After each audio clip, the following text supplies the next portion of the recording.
We gon' separate live from jazz.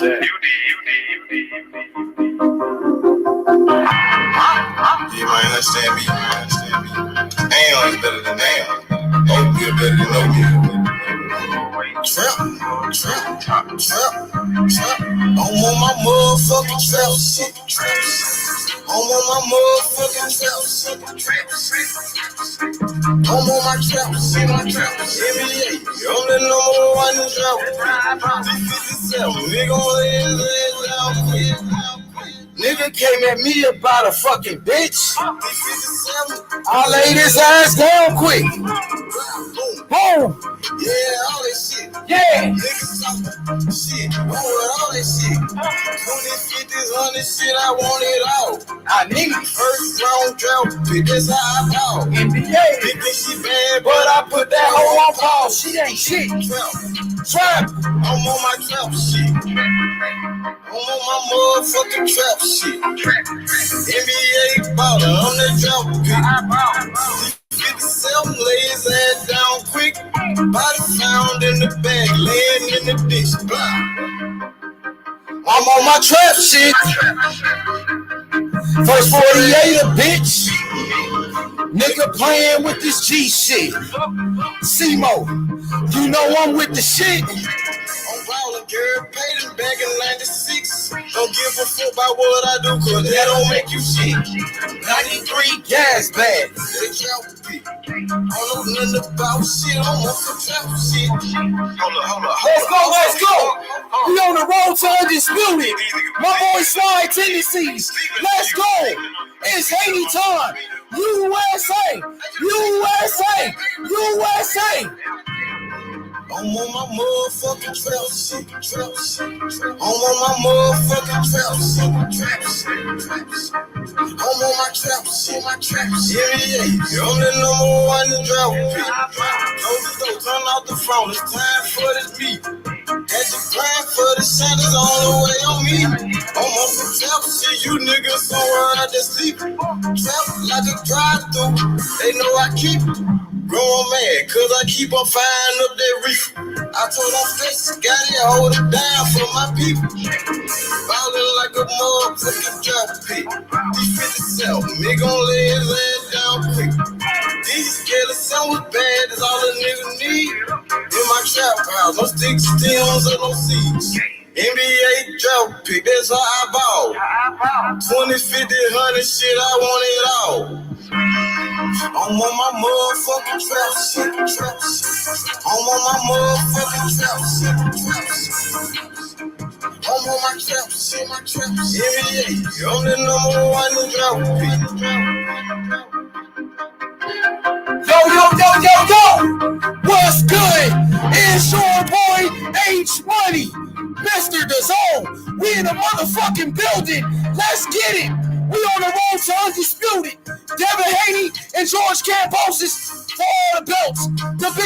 The biggest fight in the history of the lightweight division, ladies and gentlemen. The biggest fight in the history of the lightweight division. Devin Haney and George Kambosos for all of the belts, man. This fight is huge. This fight is massive.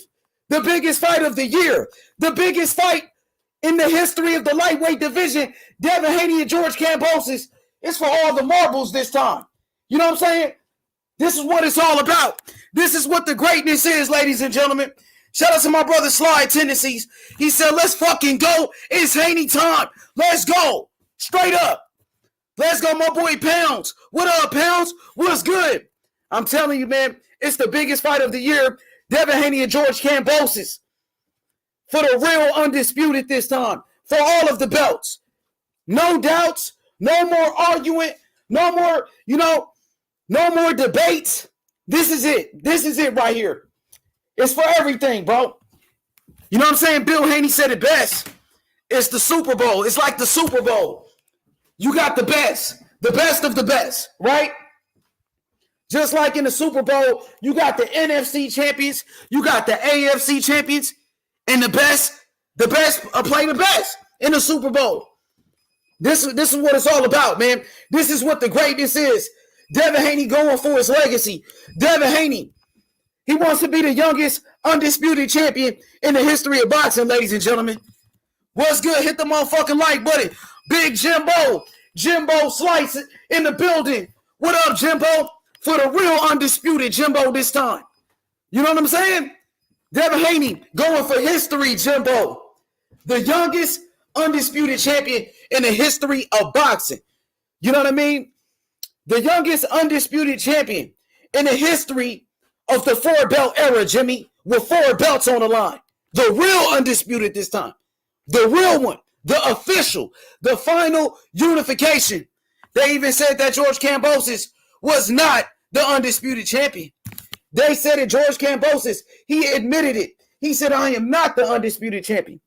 And if you watch the press conference where, they said, George, they told him you're not the undisputed champion.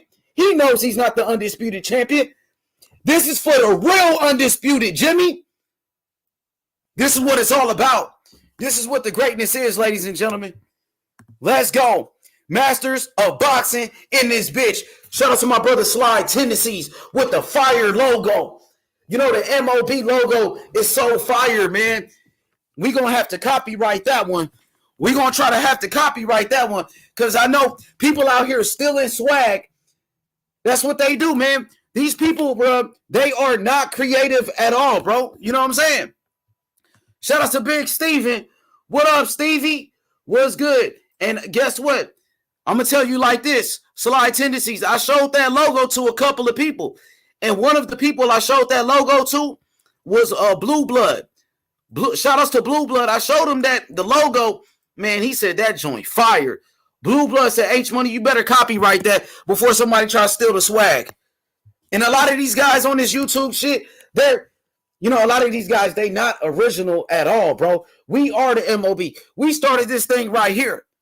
What's good? What's good? Let me drop the link. Rodney Evans, what's good? What's good? There we go right there. That's just one of them. Shout out to Slide Tendencies. Slide Tendencies, I appreciate you and your family, brother. Thank you so much, man. Look at that right there, man. That's a thing of beauty, man. You know what I mean? It's simple and the things stand out. Mob, Masters of Boxing, right? We got to copyright that one, Slide, before they try to steal our swag and shit. You know what I mean? Because these motherfuckers ain't original out here. They not. You know what I'm saying? He said, oh, shit, man. He said, it's all you, man. No worries. Just be careful with these YouTube snakes. Yeah. These motherfuckers, they not original, bro. You know what I mean? They have no swag. They got to steal sauce. They got to steal the drip. You know what I'm saying? Man, these niggas pussy on this YouTube shit. I swear to God. What's good? Like that bitch ass, man. I ain't gonna go in, man. I'm gonna just be cool, man. You know what I'm saying? Hey, listen, I'm on my Floyd Mayweather shit. Remember when Floyd Mayweather, when he went to Showtime and Floyd Mayweather changed, he was like, yo, I'm more professional now. That's what I'm on. I'm on my professional shit. Listen, I'm just gonna keep it 100. I'm gonna keep it boxing. I appreciate everybody. You know what I'm saying? That listen, that support me. Shout outs to everybody, man. Shout outs to the entire MOB. It's your boy H Money from the Masters of Boxing. Mob business. That's all I know, nigga. It's mob or nothing. Straight up and down. What up, though? It's mob or nothing down here. You dig? What's good? Yeah, you already know, Unique, man. They got to steal sauce. They got to steal the drip because these motherfuckers ain't original at all. Motherfuckers clowns, man. Y'all be liking some of these clown motherfuckers. Y'all be watching these channels, man. Y'all need to knock it off, man. He said, dude, I had one channel try and steal my intro song. Yeah, I know, EJ.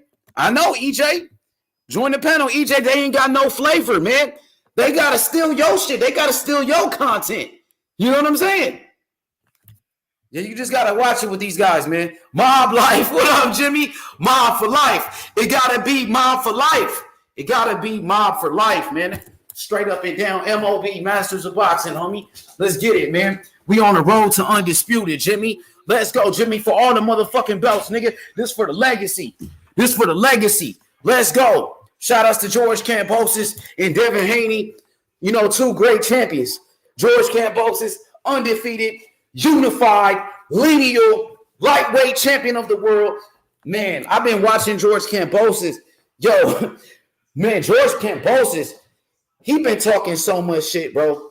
You know, you got to love the confidence of George Kambosos Jr., you know, especially in his last fight with Teofimo Lopez when George Kambosos, he battered Teofimo Lopez. And that's what he said during the press conference with Devin Haney.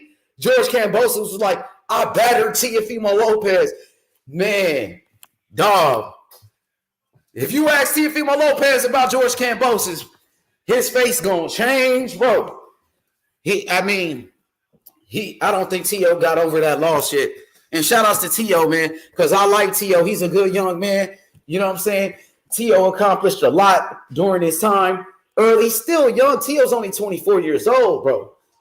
But, you know, I'm just listening to George Kambosos talk about Teofimo Lopez. He talking about how he battered him. He said, I beat him down. He was easy work. And I'm like, damn, George Kambosos is ruthless. You know what I'm saying? George Kambosos is ruthless, man. He said, George can spit. He said, if you're even remotely emotional, he's going to get to you. Yeah, he did it with T.O., right? And like I said, I was watching George Kambosos during the press conference with Devin Haney, and George Kambosos, he was talking about what he did to Teofimo Lopez. I'm like, damn, this nigga ruthless. You know what I'm saying? He was like, oh, I battered him and this and that. I'm like, damn, George. Shit, he did what he had to do. He did what he had to do, bro. What's good? What's good? Oh, yeah, George, you know how to talk that talk, man. He know how to talk that talk. But I don't think that's going to work with Devin Haney, man. I'm hearing some boxing fans, Devin Haney needs to go out there and rip his heart out. Come on, man. All Devin Haney got to do is be Devin Haney. You know what I mean? Devin Haney ain't got to go out there and rip his heart out, man. Well, y'all sound foolish. All Devin Haney got to do is stick to his motherfucking game plan and jab that boy's face off. That's all he got to do is beat Devin Haney. You know, skills wins fights. They say Devin Haney need to go rip his heart out. Rip his, you know what I'm saying? Rip his heart out. And I'm like, bro, isn't that what Teofimo Lopez tried to do? And what happened with Teofimo Lopez? He got beat. All Devin Haney got to do is box. That's all he got to do. I don't know what y'all be talking about. You feel me? He said Haney did the smart thing and went to ESPN Top Rank. He now has super fights with Kambosos, Lomachenko, Shakur Stevenson, Teofimo Lopez. Haney getting a legacy and money. Haney about to become a superstar. Yeah, man. And I'm just telling you, Jimmy, we are looking for the next great fighter from America. We looking for the next American boxer, the next great American boxer. And Devin Haney stepping up to the plate. He has an opportunity to do it. Become the youngest undisputed champion in front of the whole world. Devin Haney versus George Kambosos is the biggest fight in the history of the lightweight division. In the history of boxing. We're talking about the whole history of boxing, right? Name another fight bigger than George Kambosos and Devin Haney in the lightweight division. I'll wait. Name one fight in the history of the lightweight division bigger than Devin Haney and George Kambosos. I'm waiting. Let me know. Devin Haney versus George Kambosos is the biggest fight in the history of 135. Facts. Facts. Name another fight bigger. You talking about 50,000 people in Australia to watch Devin Haney and George Kambosos. 50,000. The shit sold out already. Devin Haney and George Kambosos has already sold out. Do you know that? 50,000 people. Name another lightweight fight that had 50,000 people in attendance. I'm waiting. Name another fight. Huh? Let's go, bro. Straight up and down, bro. Telling you, bro. This is it. It's history, bro. Facts, Jimmy. The first 4-belt undisputed champion in the history of boxing. The first 4-belt undisputed champion. That's history. 50,000 people in attendance. Now, if you look in the history of the lightweight division, look at the history of the division. What do you guys think is the biggest fight ever at 135? Some people say Roberto Duran and Buchanan. Roberto Duran and Buchanan. That was a good fight. It was a big fight, but 50,000 people wasn't in attendance. That fight was not on a pay-per-view.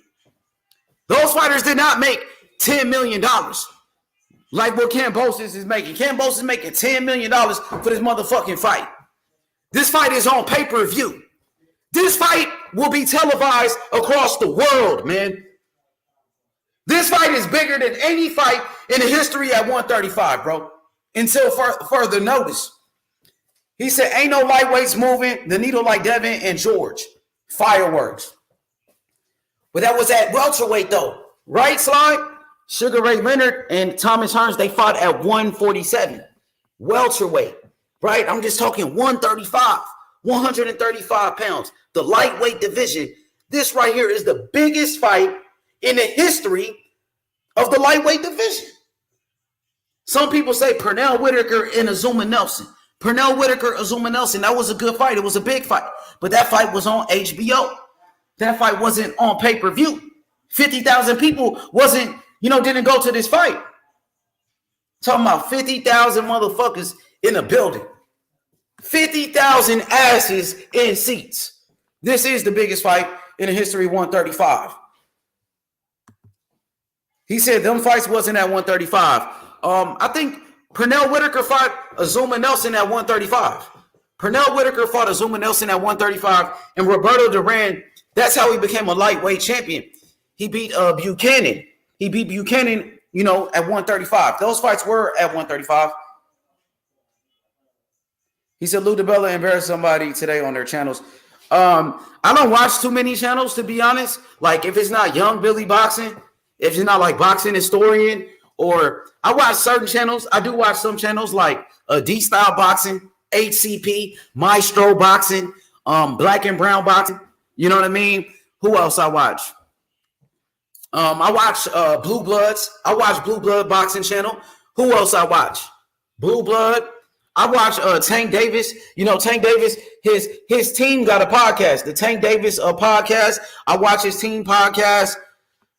I might watch Bernie the Boxer, Terrence Crawford team podcast, but I don't be watching all that other bullshit. Like, nigga, that's on God. I don't watch that shit. You know what I'm saying? Y'all can watch whatever you want to watch, but all that other shit, I don't watch it. If it ain't Young Billy, you know what I'm saying? If it ain't MOB, you know what I mean? And if it's not the channels that I just mentioned, I'm really not going to watch. I don't watch it. They're just keeping it a buck. Shout out to Big Jimbo Slice. Jimbo Slice says, this fight aired all over the world, ESPN in USA, Sky Sports in the UK, and pay-per-view in Australia. Over 50,000 fans in the arena. The fan and media buzz off the charts. Facts, Big Jimbo. Oh, yeah, EJ. I forgot about Big EJ. Yeah, Big EJ, man. Shout out to Electro Jed, man. Y'all go subscribe. Subscribe to Electro Jed, yeah. You know what I mean? Electro Jed is another great channel. The Boxing Historian. I hope I didn't forget. Who else, man? Is a few more channels. Mad Chad Boxing. What Rep It, another one. Those are the channels, bro. But I'm not watching those other channels, bro. Y'all could watch whatever you want to watch. I'm not. You know what I mean? Laughing my ass off. My bad, bro. He said, I'm talking about Hearns versus Hagler and Whitaker and Chavez. Yeah, Whitaker and Chavez, I think, was at 140. Whitaker and Chavez was at 140. You know what I'm saying? Like I said, y'all could watch whatever you want to watch. Me, I do my own thing. And like I said, you know what I'm saying? I do what I do. He said, I heard you roasted Eddie Hearn. He said, I heard Lou roasted Eddie Hearn. Oh, he did? Shit, he took his biggest asset. He took one of the biggest names on Matchroom Boxing. One of the biggest names signed to Eddie Hearn. He took him. Devin Haney. Eddie Hearn lost Devin Haney. So he can talk that shit.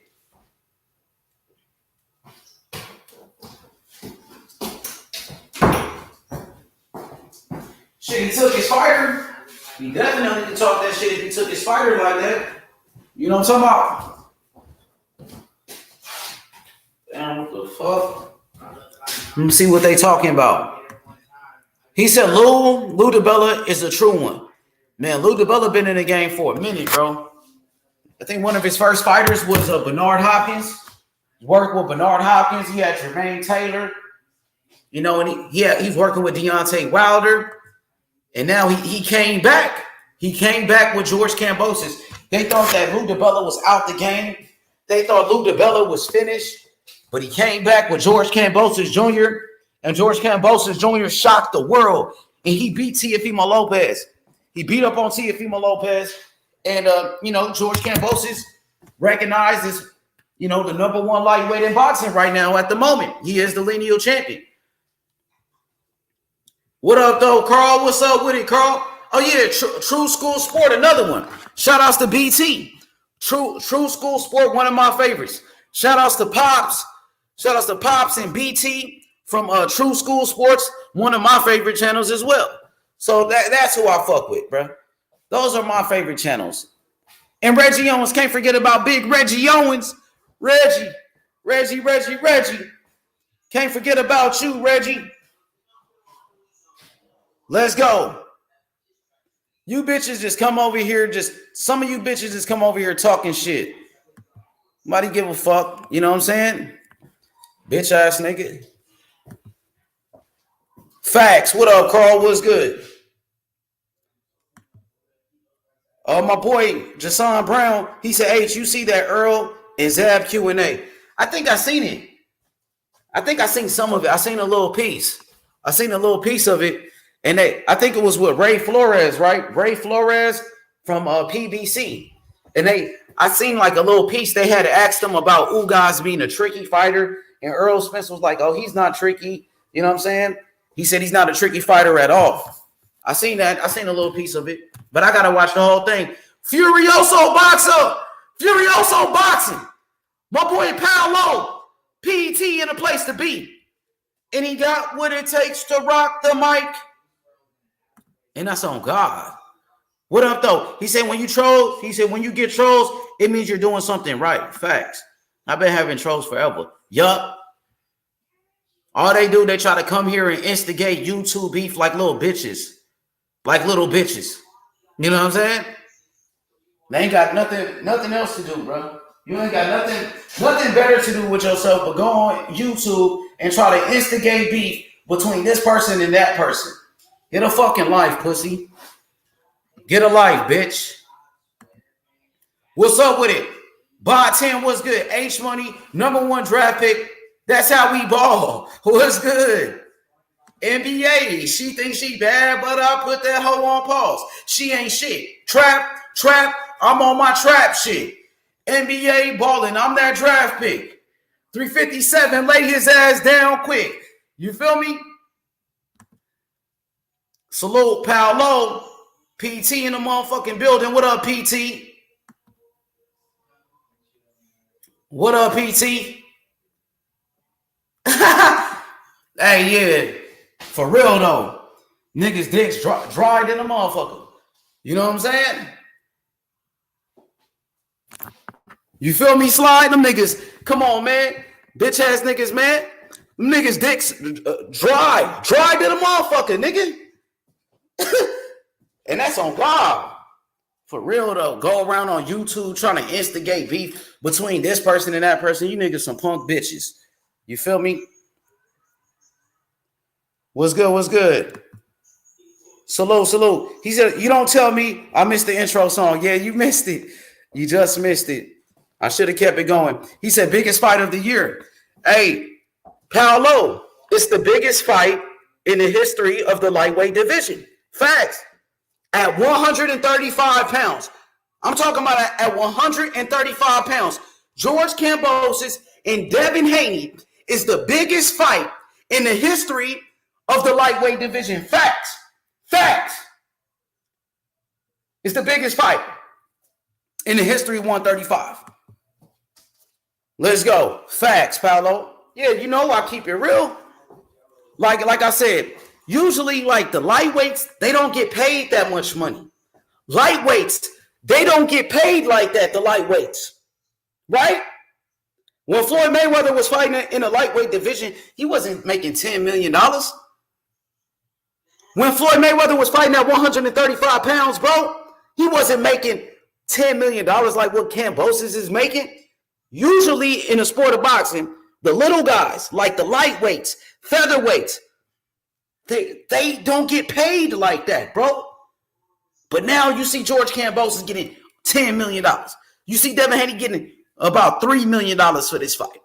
You know what I'm saying? This right here is the biggest fight in the history of the weight class, homie. Straight up and down. And I talked to boxing historians about this. Yeah, you right, Paolo. What up, Mad Dog H? What up, man? What's up with it? Big Taco. Big Taco. We on the road to Undisputed. George Kambosos and Devin Haney. Taco, listen to me. These motherfuckers don't know shit about boxing. These motherfuckers don't know shit about boxing on this motherfucking YouTube shit. I'm here to give you that real shit. I'm here to give you the truth, nigga. Devin Haney and George Kambosos is the biggest fight in the history of the lightweight division. It's the biggest fight ever at 135, nigga. Somebody prove me wrong, nigga. And I'm dropping the link. And I'm looking for the smoke. If you motherfuckers think you know boxing, Devin Haney and George Kambosos is the biggest fight in the history of the lightweight division. Name another fight bigger than this. I'm waiting. We gonna be here all day, nigga. We gonna be here all day. Fucking pussies. Facts, right, Paolo? And ain't nobody talking about that. Ain't nobody talking about the magnitude of this fight between Devin Haney and George Kambosos. Ain't nobody talking about it. Where the fucking lighter at, bitch?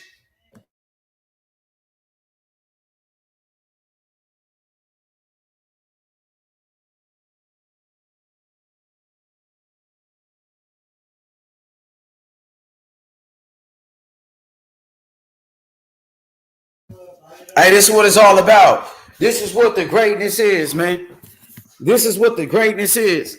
This is what it's all about. Straight up and down, man. Where's what my boy Paolo said?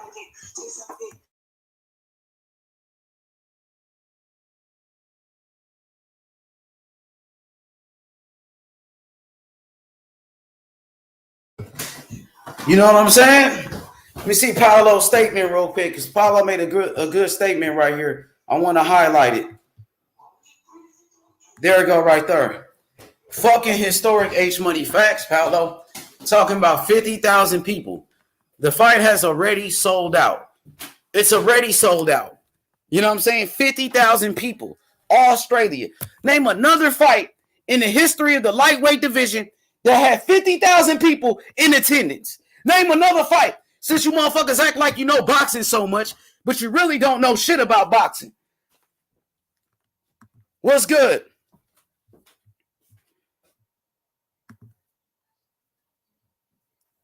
Hell yeah. We are 100. 100 though.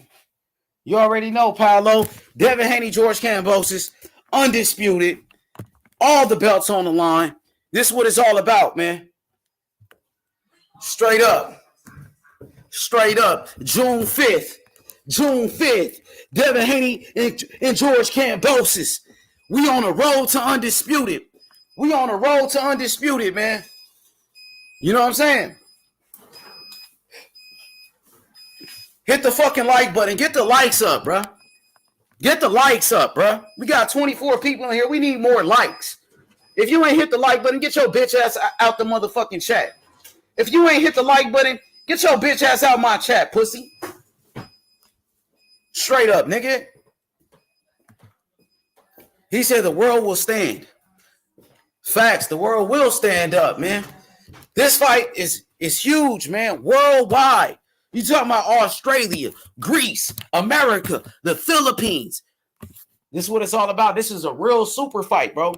It's a fucking super fight with so much on the line. So much on the line for this one. You already know, man. You already know. George Kambosos, Devin Haney for all the belts, undisputed. George Kambosos, undefeated champion in his prime. Devin Haney, undefeated champion in his prime. Devin Haney only 23, so he might have a, you know what I mean? I don't even know if Devin Haney reached his prime yet. I don't even think Devin Haney reached his prime. He's starting to, he's starting to get there. He only 23. We haven't even seen the best of Devin Haney yet. We have not seen the best of Devin Haney yet, bro. What up, though, my boy Zeus? Jesus Hernandez. What's good, Zeus? Haney. Yes, indeed. It's Haney time. What's up with it? Hey, man, listen. It's a great fight, man. Two great champions. The ferocious George Kambosos, Devin the Dream Haney. This is the best fight in boxing, bro. It's the best fight of 2022 by far. So much on the line. If Devin Haney wins this fight, Devin Haney can become the next great fighter from America. If Devin Haney wins this fight, Devin Haney is arguably the next great champion from America that we've been searching for so long. We've been looking for that next Floyd Mayweather. We've been looking for the next Andre Ward, the next Sugar Ray Leonard. Will it be Devin Haney? He said, can make me a fan of any fighter, no BS. Hey, shit. You know who I like? Man? What fighters I like? I like David Morrell. David Morrell is one of my favorites. Who else I like? I like Devin Haney. I like Shakur Stevenson. You know what I'm saying? I like Jaron Ennis. I like Tyson Fury, Alexander Usyk, Lomachenko, David Morrell. I like Brian Castano. Who else I like? Terrence Crawford, Earl Spence. Those are some of my favorites. Tantu Haney. Haney just got to go out there, Taco, stick to his game plan, stick to his boxing skills, and Haney can get the job done. If Haney sticks to his game plan, stick to his boxing skills, and just be smart, he'll be. I think he can beat Kambosos easy, like you said, 10 rounds to 2. But he got to be smart in there. He got to think. You know what I mean? Don't let the crowd get to you. Don't listen to these boxing fans. They talk about, Devin Haney gonna get robbed. Like, bro, y'all not even talking about the fucking fight. What can George Kambosos do to beat Devin Haney? We don't give a fuck about the crowd. We don't give a fuck about the judges. None of that shit. We're talking about the actual fight. What can George Kambosos do in the motherfucking ring to beat Devin Haney? That's what we talking about. Because those judges, they can't fight for George Kambosos. If you guys are relying on the judges and the fans for Kambosos to get this victory, you already lost, man. Sound like y'all already lost. You know what I'm saying? That's all I got to say about that. Straight up. He said Morrell, a fucking killer, got Jesse Hart and Edgar Berlanga shaking in their boots. Hey, shout out to my boy Young Billy Boxing, YB, because YB, he was in the gym. He was in the gym with David Morrell, getting some good footage, man. He was in the gym with him today. He was in the gym with him yesterday. Oh, yeah, YB doing his thing, man. He said, I'm better than House on Haney. Man, Devin Haney's a hell of a fighter. Speed, athleticism, boxing IQ. You know what I mean? Discipline. He got the work ethic, all of that shit. George Kambosos, same thing. George Kambosos, he got the speed. George Kambosos, he got skills. He got a good jab. George Kambosos, he got the heart. That's what makes this fight so great, man. Two of the best fighters in the world, bro.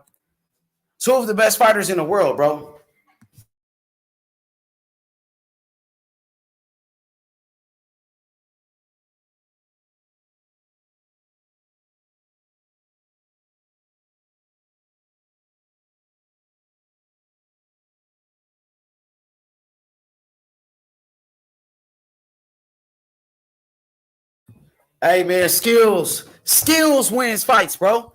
That's what it's all about. And both of these fighters got tremendous skills. So I want to talk to the people. I want to talk to the George Kambosos fans about the actual fight. What's going to take place in that ring? Let's break down the fight, bro. Everybody want to talk about the judges. Everybody want to talk about robberies and shit like that, bro. We don't care about that.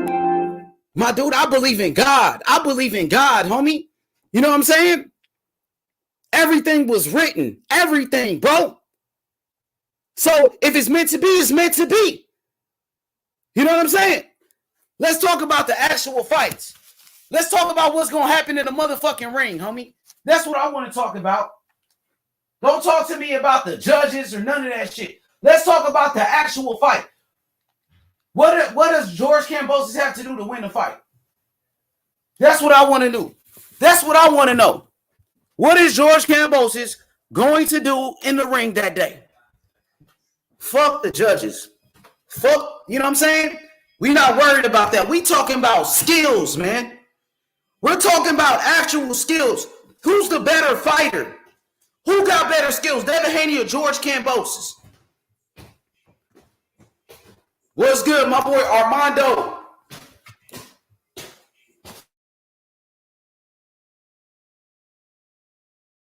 Let's go, man.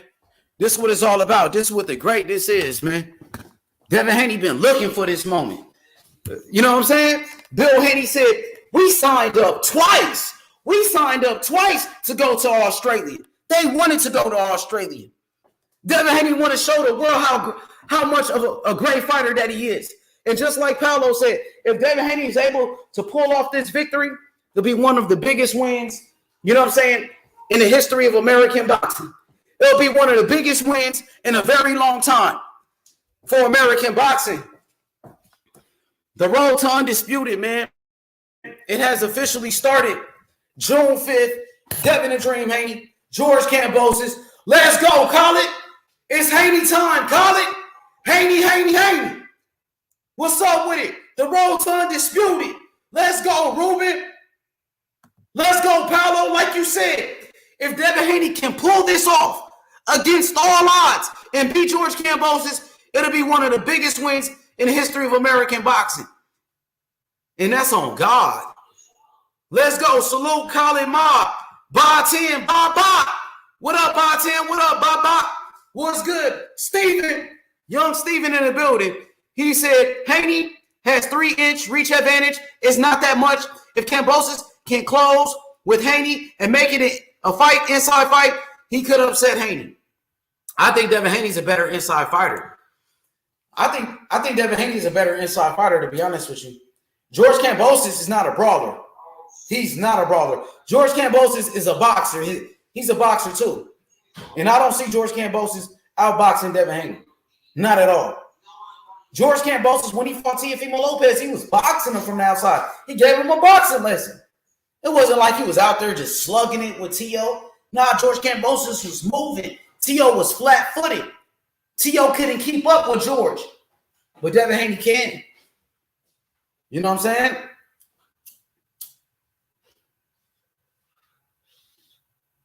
This is what it's all about, ladies and gentlemen. This is what the greatness is. When you talk about legacy, you talk about the history of boxing. This is what it is, man. The best fight in the best, ladies and gentlemen. The best fight in the best, you feel me? What's good? He said, Paolo in college, salute broski.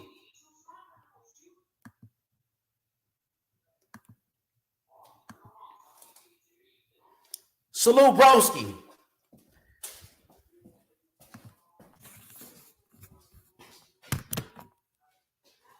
Sly Tendencies in the building. He said, I don't know why people don't give Devin inside game any credit. They don't give him credit for anything. They don't give him credit for anything, though. Not just his inside game. They act like Devin Haney's not a good fighter. If Devin Haney wasn't a good fighter, he wouldn't be in this position. Straight up. If Devin Haney was not a good fighter, George Kambosos wouldn't even be fighting this dude. You know what I'm saying? It's a reason why George Kambosos is fighting Devin Haney. Because it's the biggest fight in boxing.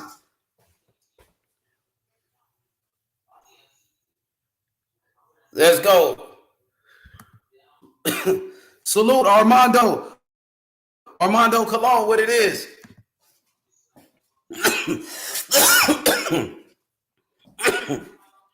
My boy Stevie.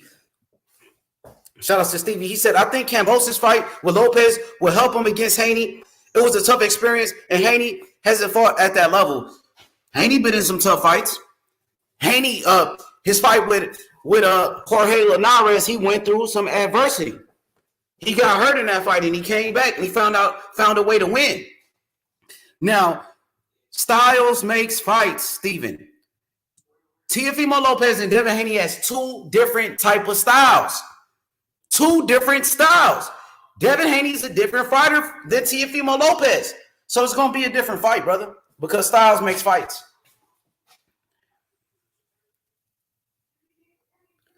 Let's go. He said, so no matter what other people suggest, you have already made your mind up as to who's the better fighter, hardly objective, entirely subjective. Hey, that's your opinion. That's listen. George Kambosos is a great fighter. Devin Haney is a great fighter. May the best man win. This is the biggest fight of the year. This right here is the biggest fight in the history of the lightweight division. It's the biggest fight at 135. You know what I mean? I think Devin Haney is the better fighter. That's my opinion. What do you think? David, who do you think is the better fighter? Who do you think is going to win? Break it down for me. What up, Rakesh? What up, Method?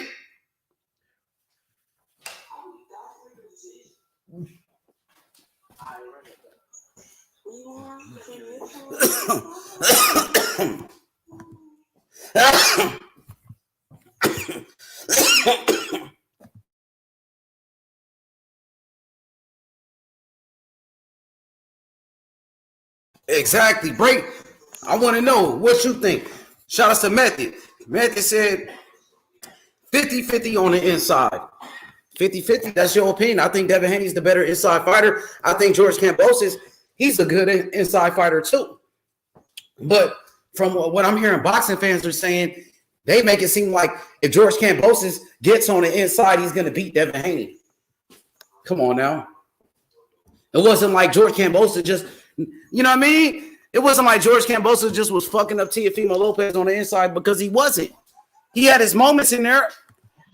He was a George Kambosos is a better inside fighter than Teofimo Lopez. I mean, he's a better inside fighter than Devin Haney.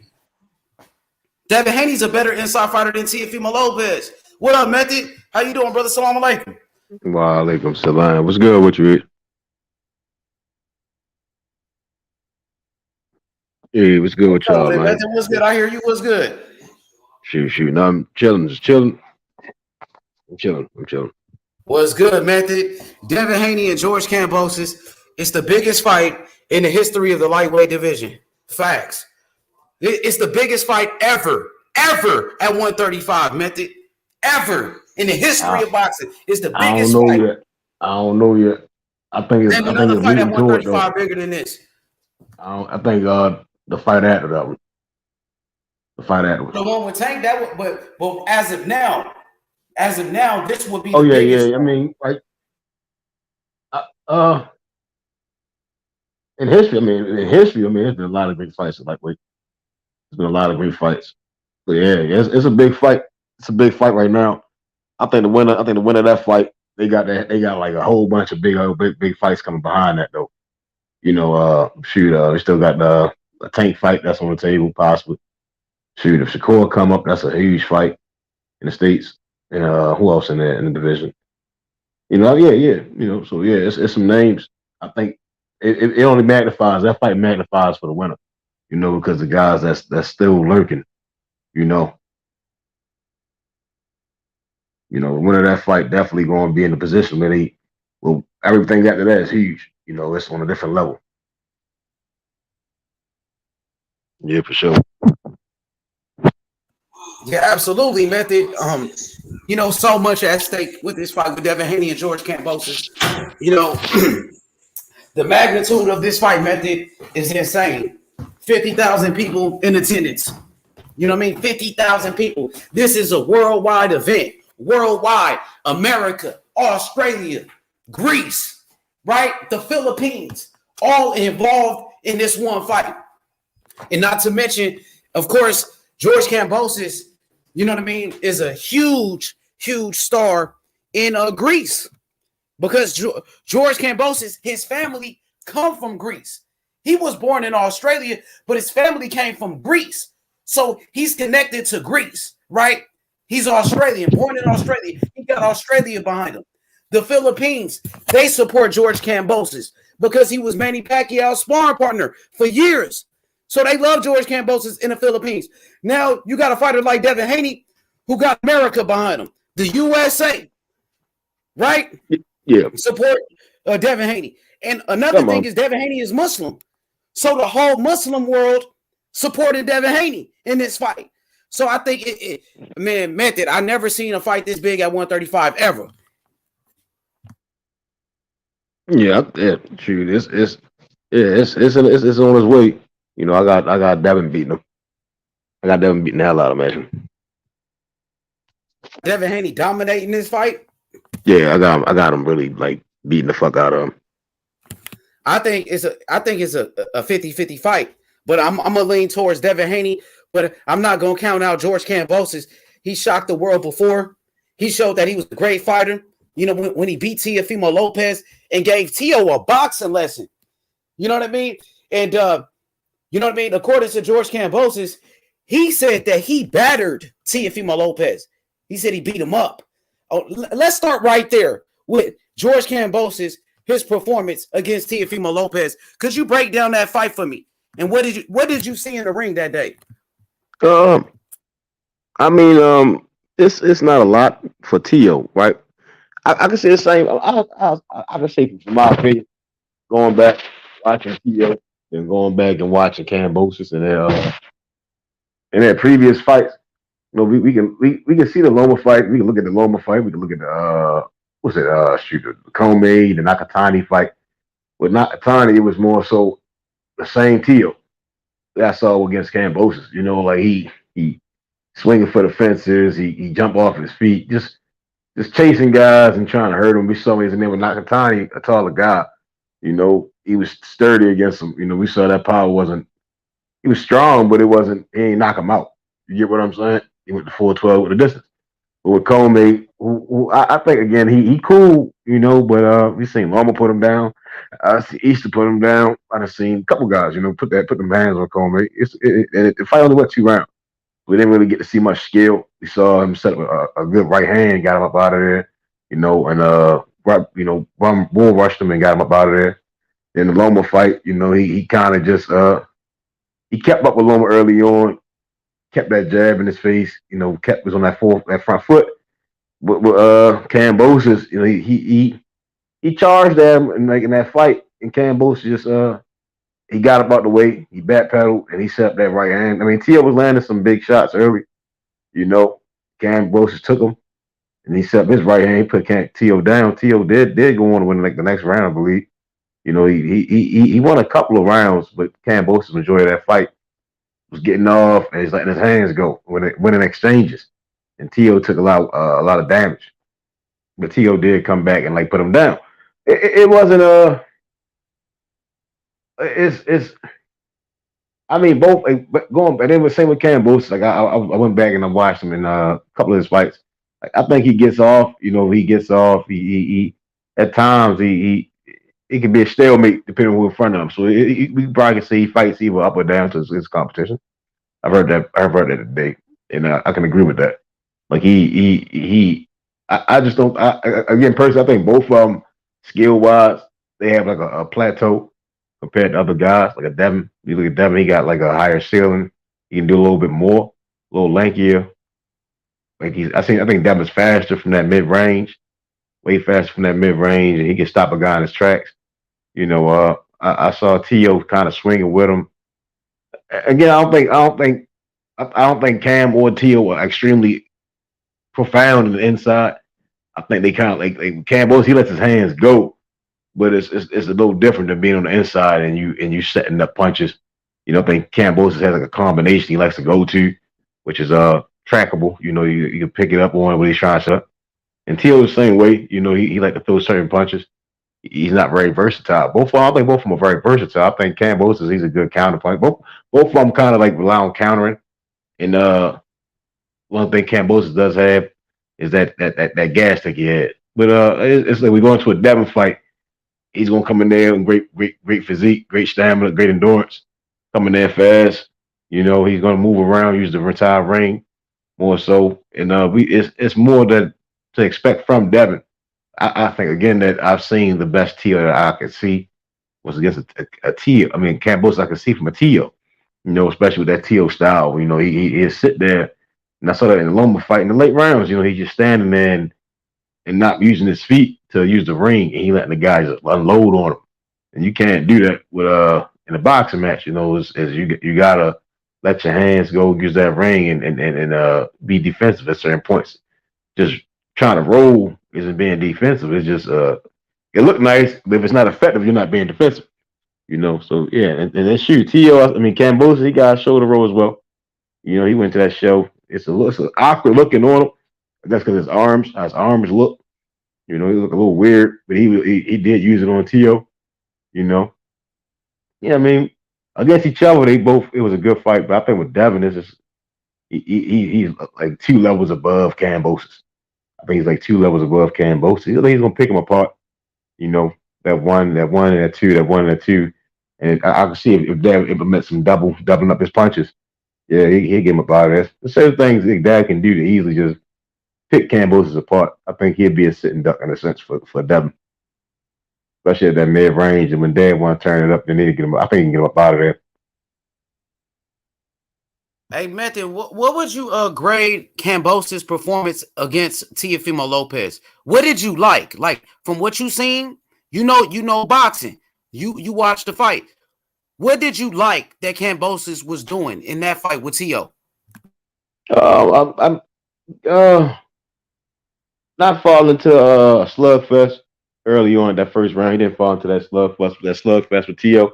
What wasn't he moving though, right? He was staying away from Tio kind of while Tio was trying to bulldoze him. Kambosos was circling, moving around. He didn't stay still. He wasn't flat-footed.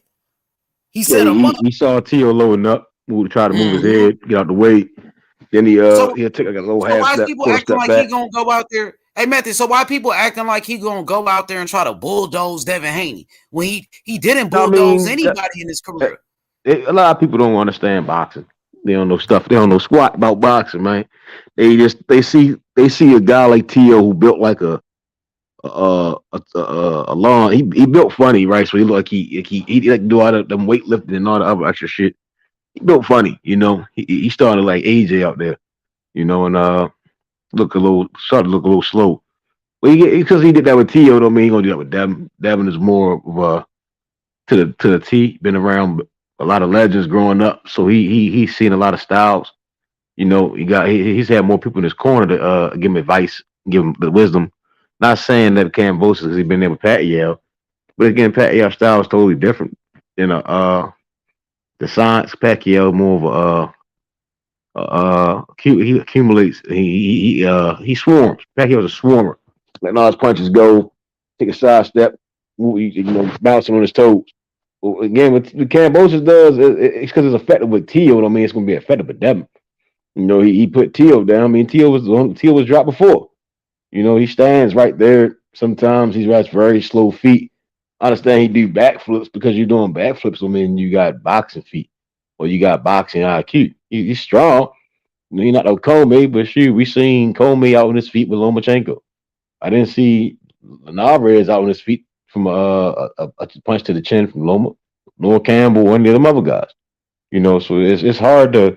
You can't really use that triangle theory. So again, when we're just looking at what Kambosos does, it's like he's not going to just charge at Devin without getting punished. You see what I'm saying? Devin's going to Devin's a little bit sharper than Kambosos as far as letting his hands go and the height throws his punches. I think both of them they can get a little just by a little bit, Method. You said a little bit. Is it close? Because you said a little bit. That means that it's kind of close, right? No, I mean in the grand scheme of the fight, like 12 rounds. And I think Dev can get him out of there like around the 8th or 9th. If we're up between that 7th and 9th round, Dev can get him out of there fully. Depending if it all come down like with Dev come to the ring. I think between that 7th and 9th round, Kambosos should be out that ring. But he cool. Again, if Kambosos was fighting a Jamel Hearn, yeah, I can see him stopping him. You get what I'm saying? Because he should be the bigger man, the good big man beats a good little man. But with Devin, it's more like a 70-30 in my opinion for Devin Haney. That's how skill wise I think it's so far apart. I think Kambosos, he looked good he had good moments against Lee Selby, he had good moments against Mickey B. with those two guys at the same time, kept that fight so close due to experience, and one thing I think Kambosos may have in this fight, it's kind of crazy because Dev got more fights. So if Dev got more better experience and better ring IQ, it's going to be a total different fight for Kambosos because he's not fighting a guy like Tio was really inexperienced. You get what I'm saying? He came out, he was a better man some certain nights. He was really inexperienced. And we saw that when he fought Kambosos. Outside the ring, came into the ring, and all that stuff. It was very inexperienced. With lack of discipline as well. So, do you feel like Kambosos could give Devin Haney any type of problems in this fight? No. Me personally, no. Me personally, at all. It'll be like I'm not saying it's gonna be like no Gaddy and Floyd or Floyd and Corrales or other fights where we've seen utter domination and straight punishment. But I think it could turn out to be similar to like Gambo and Devin, or it could turn out to be like what's that guy Antonio Moran and Devin? Like that's how I can see it turn out. Like it's just like he's gonna really beat the hell out of him. You see what I'm saying? The guy gonna get some punches off. It's a boxing match, but Dev getting hurt or all this other stuff, that's not gonna happen. I don't think Kambosos is as savvy or his IQ is as good as Devin's. Well, skill wise, I don't think he's gonna be able to touch Devin as Linares would. I think Linares is again experience would allow him to get off and do what he wanted to do what he did. I don't think Kambosos will be able to do that, just based off looking at what he can do and what he can't do. Come fight night, he gonna try some tricks, but I don't think it's gonna work. So, what does Kambosos have to do in this fight to give Devin Haney problems?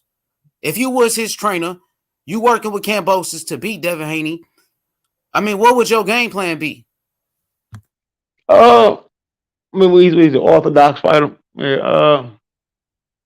Got to see your punches. Like that's one thing. Like even with Ryan, he closes his eyes. Kambosos sometimes he just throw punches, and he's not saying where they going at. You get what I'm saying? You got to see your punches. First from a seat, you got to see where your punches are going. You got to pick your shots. They picking your shots. Those two things are most important: picking your shots, seeing your punches, and second, I'll say like for Kambosos. Go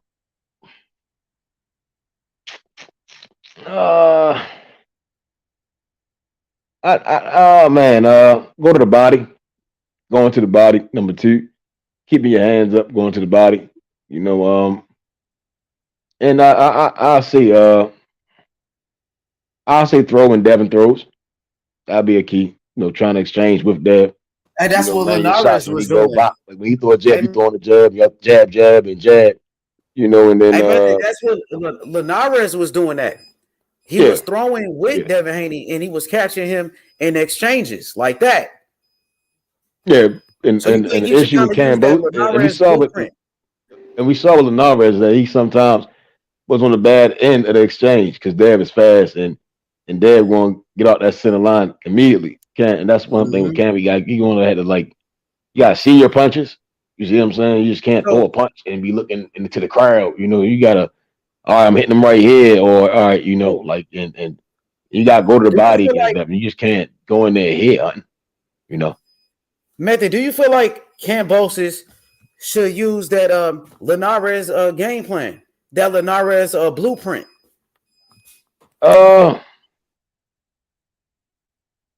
I mean, as far as throwing when Devin throws, that's important. I didn't really see any body work, from Linares, but you got to go to that body. You got to jab to the body.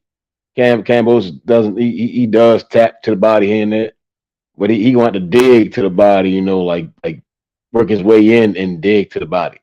Really box. You want to box Devin, bop bop boom boom, and then pivot. You get what I'm saying? Keep Devin trying to figure out where you're going to be at, not just like that quote unquote the Euro style. You bounce, jump in, jump out, jump. Bang, jab, right hand, step in, boom, boom, goes back to the other side, boom, boom, jab, jab, and you working. You get what I'm saying? You gotta be in there working. You get what I'm saying? Like that's his game. You got little arms, you got little ass arms, and you built funny. You know, you built like Quasimodo up there. You're gonna have to work, bro. He ain't gonna be no you try and hop in and he gonna get hit with some shit. But he'll get knocked out trying to jump in there because he ain't gonna see it. Yo, what's good, Jimmy? How you feeling, brother? Peace and blessings to you, Jimmy. Thanks, How you bro. doing, Peace brother? and blessings to you as well, bro. I'm Absolutely, cool, bro. How's everything absolutely, going? Jimmy. Yeah, bro. You know, How's your Ramadan going? man, so far so good, Jimmy. Thanks for asking. We in a holy month, Jimmy, and we're getting Yep. closer and closer to the biggest fight in the history of the lightweight division. The biggest fight ever, Jimmy, at 135 is Devin Haney and George Kambosos, brother. What does Yeah, that mean? 100%, bro. Bro, it means a lot, bro. It means history, as far as, it's a sold out stadium, over 50,000 fans.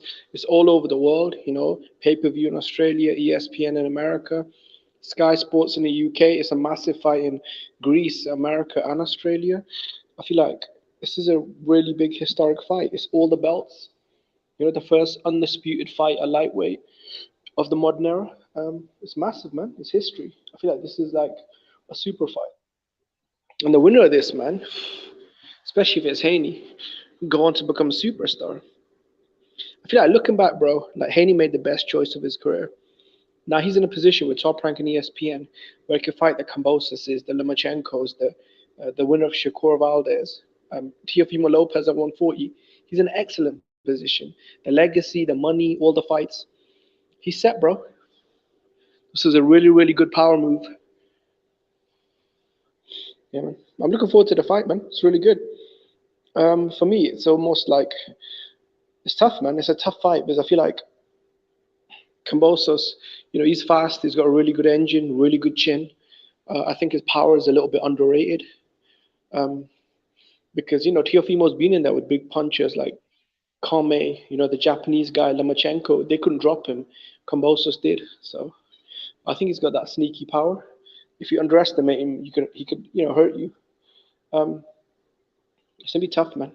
It's gonna be a tough fight.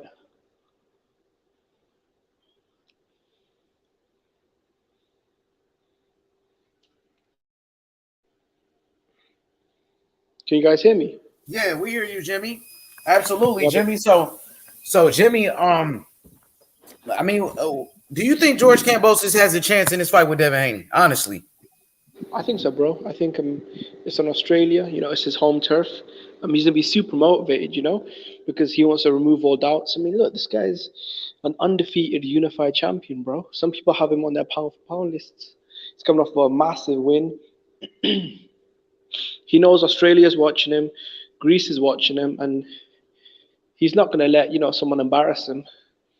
And if they do embarrass him, they're gonna have to earn it. With Haney, this is the opportunity of a lifetime. Become a superstar, make history, get the belts. So he's gonna be hungry, and it's definitely a difficult fight for both men. I think the winner of this is definitely a pound for pound level fighter. This is Hall of Fame level stuff, bro. You've got two young undefeated champions in their primes battling for all the marbles, man. All the belts are lightweight. Yo, It's a what's good? massive fight.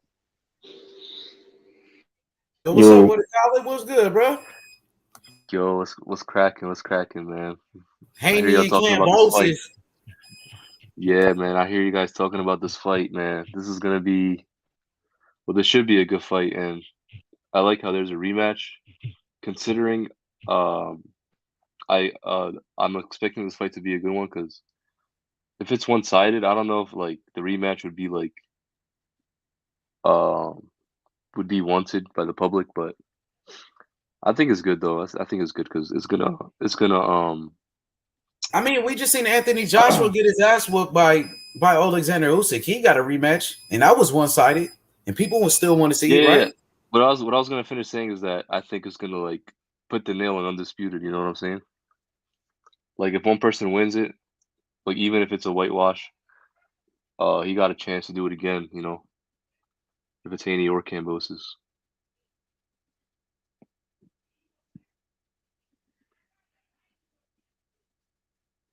But Yeah, bro. I think Haney's gonna win the fight though. I think he should win comfortably if he does everything and he's focused and like nothing gets to him. And if the weight isn't an issue, he should win this fight easily, bro. You know, because obviously he's the more skilled fighter. Kambosos does have some tools. Um, so that could like I don't know about the power. Like his power isn't all that to me, but he does have a really good engine. He could last really like long in the fight. Haney, that could be an issue for Haney because he's at 135 and like he's big as hell now. But I think you should win this fight, bro.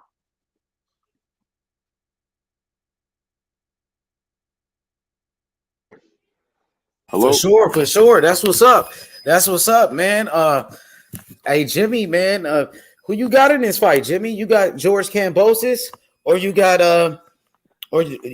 Devin Haney? And all right, first answer this question. Do you feel like George Kambosos is getting the respect he deserves leading up to this fight with Devin Haney? Damn, my boy Jimmy fell off. What's good, Carl? What's good? How are you, H? How you going, boys? I'm good, bro. Bro, I want to ask you, do you feel like George Kambosos is getting the respect that he deserves leading up to this fight with Devin Haney? No, but he'll kind of like that. He kind of likes Aussies love the underdog tag, mate. They love being the underdog in the fight. I mean, Devin Haney's the favourite. He's the favourite on all the bookies, and that's just what he likes. I just hope that he doesn't get overawed by the moment. I really hope that he embraces it, and that's one thing I hope that he just doesn't get overawed by it, and it all becomes too much for him. It's going to be a great fight, man. It's going to make for a great fight. And hats off to Devin Haney for taking the worst deal of the century, but with the biggest reward, because if he wins, it's legacy, brother. And you can't deny that. It shows how much he wants to be great, though, Carl. For him to take a bullshit offer, just to go for these belts. And nowadays, you see the young generation, they don't care about the fucking belts. No disrespect to Ryan Garcia, but he doesn't give a fuck about the belts. You're right. He was the mandatory to fight Devin Haney a long time ago. He didn't want to fight the champion, or his team. His team didn't want that fight for him. So I heard another fighter today. They said they don't give a fuck about the belts. The belts don't mean shit. But Devin Haney, to him, he cares about the belts. He wants to be an undisputed champion. What do you think about that? Yeah, hats off to him. Totally, hats off. Ryan Garcia is a fucking dill. He's a fucking dill. If he ducked Haney, well, he ducked Haney. That's the fact of the matter. If he was offered a contract, and let's face it, like Garcia hasn't fought anyone of any magnitude. And this Emmanuel Targo, who's he got? Is it Emmanuel Targo? Yeah. Who's this dude? Is he any good? He's a decent boxer. Yeah, he's cool. I think he actually gonna give Ryan some problems, man. And I seen it today at this. I guess they was arguing with each other. They got into like a little scuffle, and Tago looked like he ready to fight, man. If Tago gets on the inside with Ryan and starts to push Ryan back, it could be hey man, he could give him some problems. But I got Ryan Garcia winning. I think Ryan Garcia is gonna knock him out. I like Ryan Garcia, but it's just nowadays the fighters, these guys don't care about the belts. Ryan Garcia got about 10 million followers on Instagram.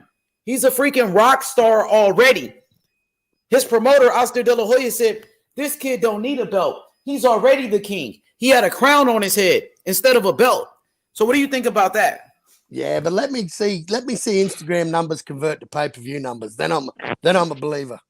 Until that day, until he's on a pay-per-view event and he sells millions of pay-per-views, he can suck my dick. He ain't done shit. Even George Kambosos was talking about fighting Ryan at one point. You know what I'm saying? So he's a big name. And like we seen like a guy like Jake Paul, who came from a guy from social media with a big following. He did do some million pay-per-views. He did 1 million. Yeah, and that was against a washed-up, retired UFC fighter. Yeah, but Three times. they watched it, right? They paid a lot of money to see that guy. Oh, yeah. Some people don't. No way in the world would I pay. It's like we have personalities over here, hates money. We have ex-football stars that turn to boxing at the end of their careers. And they're the worst fighters you'll ever see in your life, bro. And people still pay $60 to watch that shit. No way in the world would I waste my money. One thing I'll give Ryan Garcia, man, if he ever does get there and he ever does become great in whatever division he ends up going to, if he stays in the lightweight and he becomes undisputed, he'll be the original YouTube boxer, the OG YouTuber, because he's fighting boxers. He's fighting fighters of his age, of his era, not retired, not, like it's just a selling tickets at the other shit. One thing I'll give Jake Paul is he opened our eyes to how much UFC fighters are getting ripped off and things like that, but I think he'd be a good promoter, but yeah, I think he's got to start fighting fighters. Facts, bro. Facts. So we were breaking down the fight between. So, bro, hey, bro, we were just breaking down the fight between Devin Haney and George Kambosos, and I was asking people their opinions on the fight. And, some people feel like George don't stand a chance with Devin Haney. Shout out to Method, who's on the panel. He says George don't stand a chance with Devin Haney. He said Devin Haney can stop him. It's going to be easy work. I know you're picking George Kambosos. So I want you to tell us why George Kambosos will be victorious June 5th. I think his ability to counterpunch. I think he's one of the best counterpunchers in the lightweight division. I think when Haney comes with that jab, if George doesn't have anything to counter that jab and to neutralize that jab, I think Haney's just going to jab him to pieces all night. But I think Kambosos counter. I think he's a bit quicker on his feet. And I just seeing him getting in and going to work. I really do. He's really fired up for this fight, bro. And he is fit. He's ready. He's been ready since the day after he fought Teofimo. And one thing, he's not ducking no one. He's gone from Teofimo to Haney. He wants all the smoke.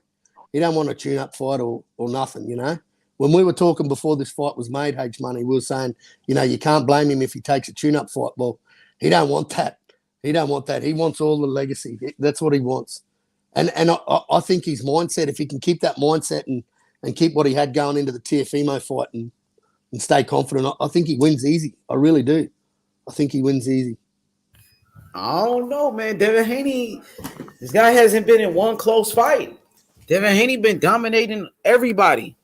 He's a great boxer with speed. He got a great jab, like you said. He's smart. He has a good boxing IQ, great footwork. You know what I'm saying? So he can match George Kambosos skill for skill. Now, you said if George Kambosos gets in, he's going to go to work. But that's not just his style to get in and go to work. George is more of a boxer. George only has 10 knockouts. So it's not like George is just this powerful guy. Well, I think George is a smart fighter with a great boxing IQ, and he got a good jab too. And I feel like George got good footwork himself, and I feel like George has great cardio. He's always in shape. He can go 12 rounds without getting tired. You know what I mean? That's what I think he brings to the table. Yeah, I think it's going to be great. I mean, we haven't seen these two styles meet up. You know what I mean? Like, and Devin hasn't really fought a George yet, and George hasn't fought a Devin yet. So, never a truer word with styles make fights. This is going to be a cracker. Absolutely. Yo, so as you guys say, a barn burner. So do you think George Kambosos can knock out Devin Haney? I think so, yeah.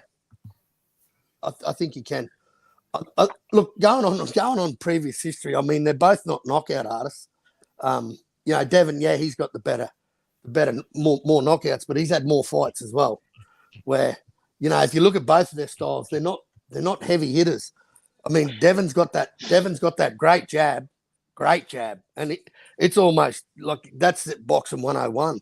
Is his jab is just so clinical. But I just think I think he's going to be a different beast in this fight, man. I really do. I really think we're going to see a new. He's evolving as a fighter, as every fighter that's a good fighter does. They get better and better, and they sharpen their tools.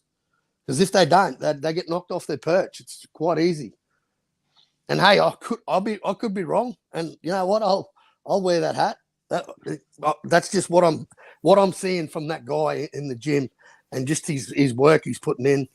I just see him just evolving into a completely different beast now, man. I mean, the days of Lee Selby and Mickey Bay fights, he's a totally different fighter. Look at the fight against Tio. He's a different fighter than he was against Lee Selby, against Mickey Bay. Yeah, that's true. I mean, if you watched the Lee Selby fight, right, before the Tio fight, and you thought he would beat Tio based off of that fight, bro, I would have told you were crazy back then, bro.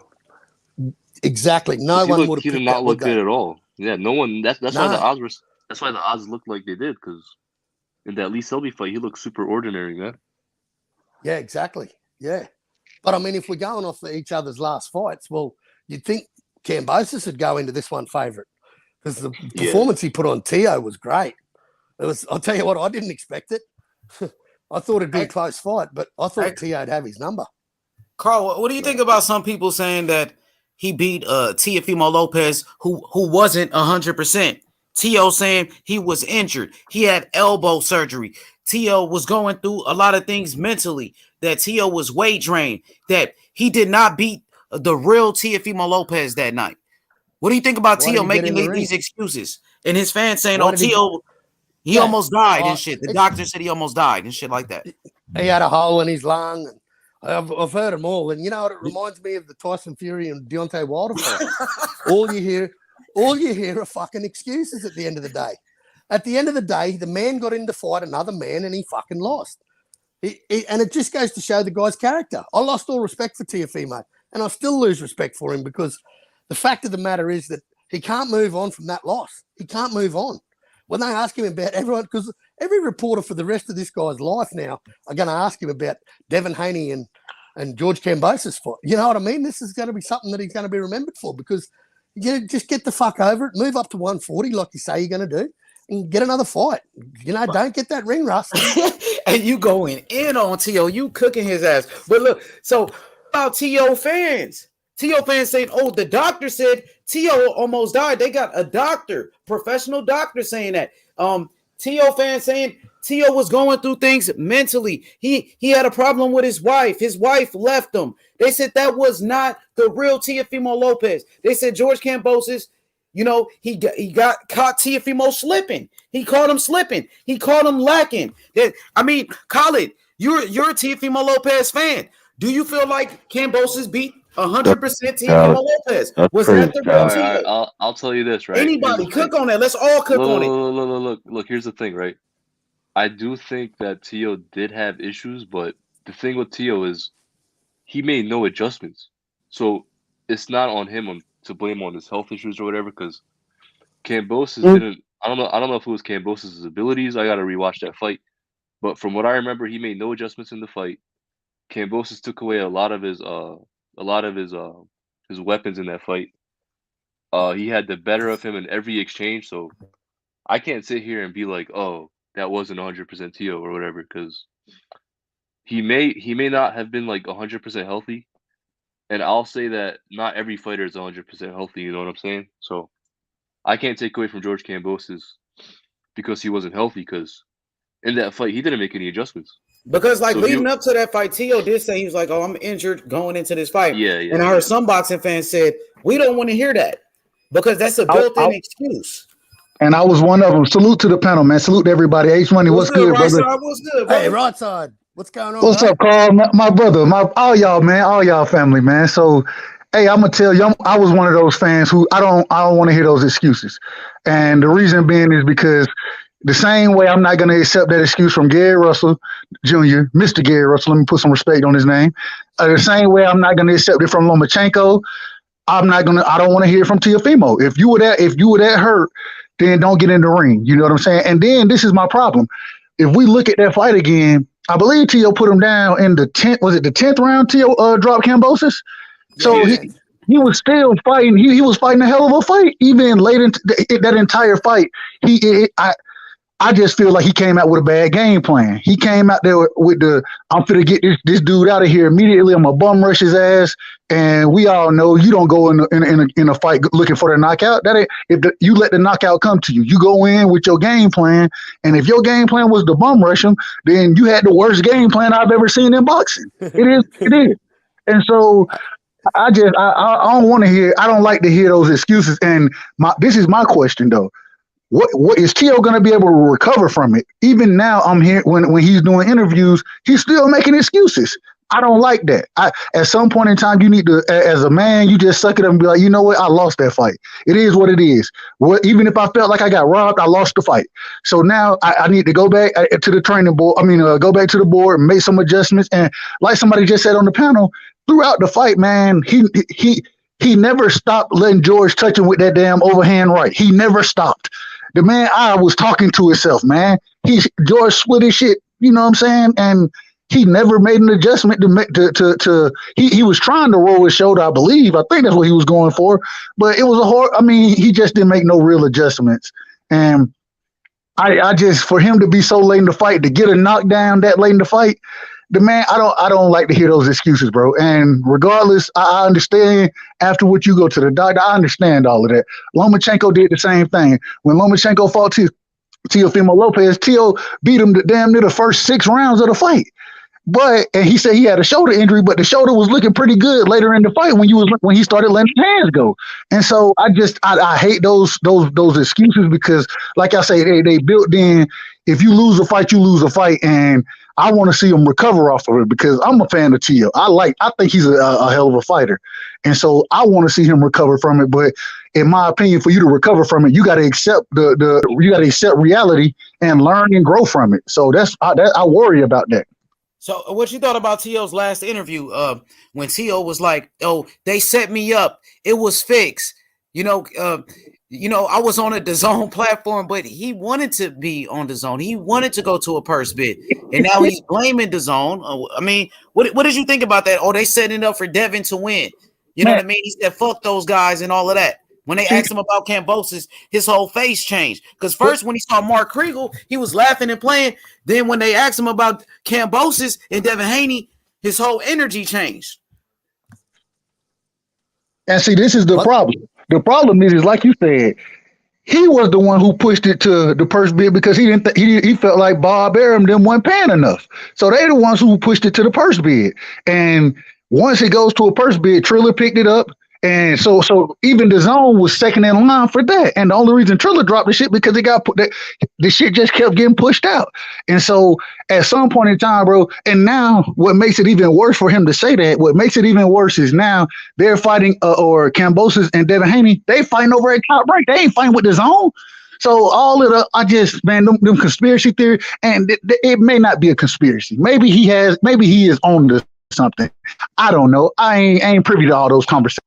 Say it looks bad because, bro, you went away from Top Rank, right? You pushed it to purse bid, went away from Top Rank, then end up fighting with DAZN. Then you gonna blame DAZN saying they setting it up for Devin Haney, and Devin Haney fight with Top Rank. Man, it doesn't make sense to me. Okay, Method, what you think about it, Method? What you think about the Tio in that fight with Kambosos? Do you feel like Kambosos beat 100% Teofimo Lopez? Yeah. Okay. Sure. Yeah, so what you think about Tio fans when you talk about it? They said, "Oh, this was wrong with Tio. He was injured. Tio was going through this. He almost died. The doctor said this and that. He would, you know what I mean? What you think about all of that? What his fans are saying that Tio was going through things. You think that's cap? Those same fans with the fans saying he don't need to fight Devin and all this other stuff. Soft, man. Them guys soft. The people find excuses when they fan. People always borderline that fanboy lane and that boxing fan lane, and it humbles them, Again, is excuses like assholes. Everybody got one, It's not needed in boxing, He had the fight, could have fought on a Saturday. That Saturday, way back in like March or April, or whenever it was, they prolonged it. Blamed Floyd. Like Tio was trying to get out of that fight with Kambosos? Do you feel Say like that he again? tried to get out of that fight with Kambosos? Like when they Yeah, told him to go to Australia to fight Kambosos, he said, "No, yeah. I'm not going to Australia." And then, do you feel like he faked the COVID thing or no? I mean, I don't know because I don't know. I don't know, Was man. that fishy to you? Did you feel I, like something was I, up with that too? I initially think, yeah, I don't think he. They I said think Tank he just said he wanted that couldn't check. sell I think tickets. him and his fathers You wanted remember a check. Tank? You remember Tank They was made like, it. "Oh, he couldn't sell tickets." You remember Yeah, that? I think they just wanted a check. That's how they came off. They just wanted a check. That money came, that fame came. They started acting funny. Seeming like just act that weasel behavior. I ain't. Everybody get a belt. They say they champions, but that wasn't champion behavior. You know. That's what Kambosos was saying, right, Carl? Like Carl was Kambosos was complaining. He was like, I think him and Devin Haney was talking, and Kambosos said, say no to racism. He was like, oh, this guy won't even fight you if he wins. Remember when Kambosos said that? He said he tried to pull out this Yeah, fight with me. 100%. Yeah, of course he did. I agree with Method totally. Like you've just been humbled, mate. Take your humble pie, fucking eat it down, taste that shit, make sure it tastes like crap, and don't ever let it happen to you again. Pretty simple, really. But I lost all respect for T.O., man. I was a T.O. fan. I knew T.O. better than I knew George. You know what I mean? Like, I thought T.O., I didn't think George stood a chance in that fight. But I just thought the Aussie battler, because that's what we call it in Australia, we call him the Aussie battler, the underdog. We love that tag. And I think going in as that tag, T.O. made all the excuses in the world after the fight. But let's not forget the excuses before the fight. He was saying he was injured. If you're injured, bro, don't take the fight. Simple. If you're worried about your legacy, see, he looked straight past. The fact of the matter is, T.O. thought Kambosos was a tune-up fight for whether it was Devin Haney or whoever else he was going for. He just treated Kambosos as a tune-up fight. He was going in there to knock him out in one round, had no plan, and he got owned. Fact of the matter, he got owned in that fight, and he looked like a damn fool after the fight, saying he won 11-2. I mean, we're fighting 13 rounds now. Like it's crazy. And the other And thing, it's no different. Carl. No, Go you're ahead. right, bro. Go. Go ahead, Carl. You good? The T.O. fans, they just sound like the Deontay Wilder fans. There was problems with his gloves. His costume was too heavy. This, that, and the other. He had loose gloves. Like, come on, man. Like, mate, your guy got knocked fucking spark out. Simple. He wasn't as good. The better man won on the day. No different to Teofimo and George Kambosos. George was prepared, and there was no way in the world he was ever going to throw that fight. They could have delayed that fight for another year. It wouldn't have mattered. George was going to have that fight. And when we look at it, the other thing is for, especially, I know I was listening to his father, my boy T.O. Senior, bro. T.O. Senior be on it, man. that guy. But man, he said that more or less because T.O. couldn't breathe, he wasn't listening to instructions in the corner, right? That was what the senior said.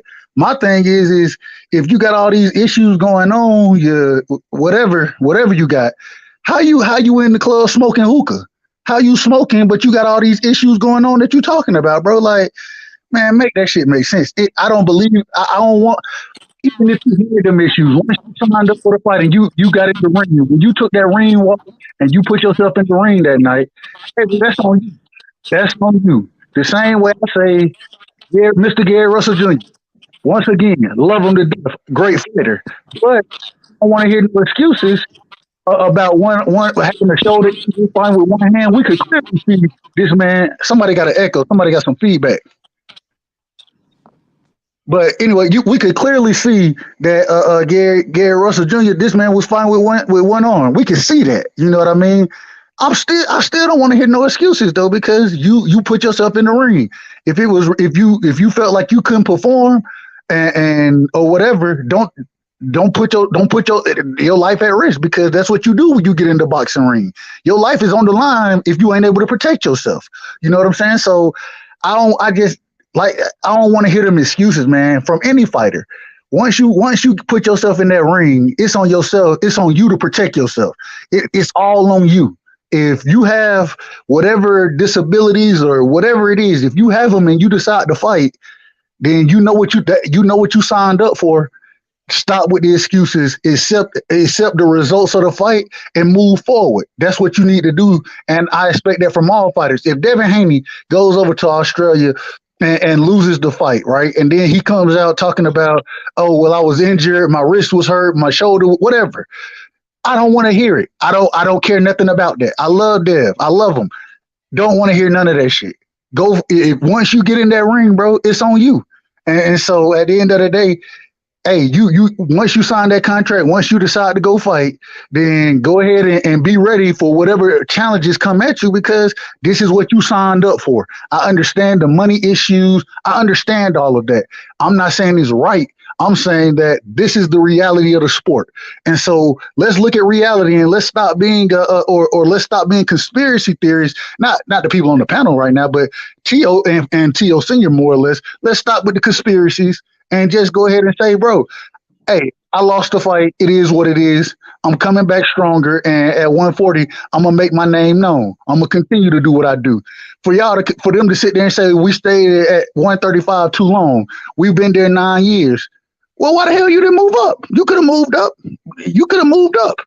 So I don't, all that other stuff, man, stop it. Stop with it. And the fans, we shouldn't accept that, because as fans, we're the ones paying for these fights. These are fights that we're looking to see happen.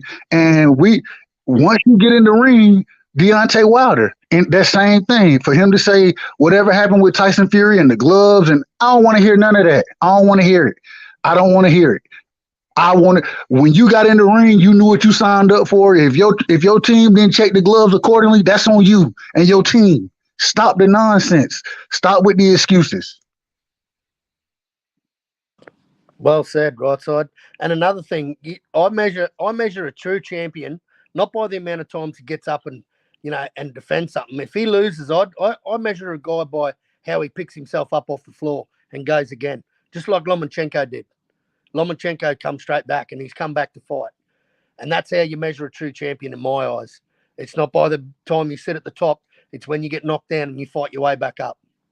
To me, that's a true champion.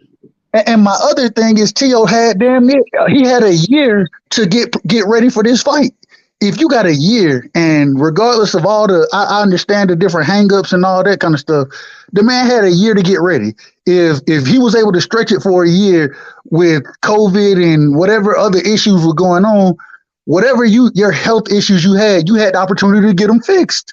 You had that opportunity. So miss me with those excuses, man. Go fight. Be a man of the sport of boxing. Be a man and just stand on yours. And once again, if you lose, it ain't it. And that's the other thing. We are very critical of fighters who lose. Right? We're critical of them. We think that a lot of them want to protect the O.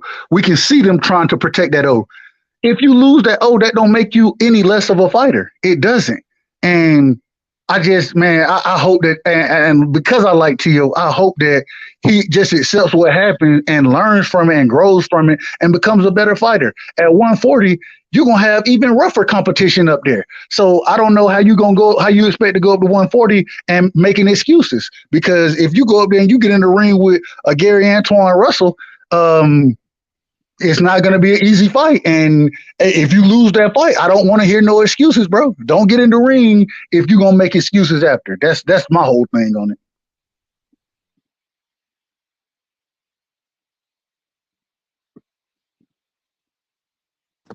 I totally agree with you, brother. Totally agree, man. I think, and I mean, T.O. needs to move on, man. I mean, George and Devin have moved on. Fuck. He can't handle that loss, bro. Like, after he talked all of that shit, and he lost to Kambosos, and they called Kambosos a bum. They said Kambosos was pillow fisted. They said, bro, and then you lose to the guy. It's hard to deal with, and I don't know if he will ever get over that loss with Kambosos. Clearly, he hasn't gotten over that loss. You ask him about Kambosos, this dude goes crazy. Facts. And this is the other thing. Oh, go ahead. It just loses the plot. Like you can't have a civil conversation with the guy. He says, "Nah, fuck them guys." Fuck them guys. And he'll But he be don't cool wanna- as long as you don't ask him about Kambosos or Devin Haney. Because it hurts his ego. Yeah, he'd be cool. You see him, he was laughing and playing, and then the guy asked him about Kambosos and Devin Haney. He was like, "Oh, fuck those guys." Yeah, you know, it was like, damn. He's having a hard time dealing with that loss, and then it doesn't help that he got all this fucking surgery on his arm and shit. He got all these injuries to go with it. So it's like this dude was at the very top. Yeah, I think he got too comfortable with all of these endorsements and shit. He's over there hanging out with the strongest dude in the world. What's his name? Thor punched him in the body, right? The big dude. Yeah. Is that right? Eric Yeah. Johnson. Yeah. Okay? And then Eric Johnson. he's talking about his endorsements. I got water. I gotta deal with Bud Light. I got this. I got that. And he forgot. He forgot about what got him to the top. He forgot, bro. He got too comfortable. And it's crazy that he beat Lomachenko, and then in his next fight, he lost to Kambosos. So he was at the top for a minute. He was probably like a year he was at the top. They kept, but he never – I don't know, man. It's crazy, man. I don't think I've ever seen anything like that before in boxing when it happened like that. And this is the thing, Method. I'm not Method, my bad. Age Money. This is the thing. Because they talk so much, him and his father, and T.O. talked a little. His father, though, he just talks so much shit. And I ain't mad at anybody who talking their shit. You know what I'm saying? When you on the top, that's what you're supposed to do. Talk it. Talk your game, bro. But at the end of the day, if you don't go back it up, hey, be a man about everything you said before. Keep that same energy.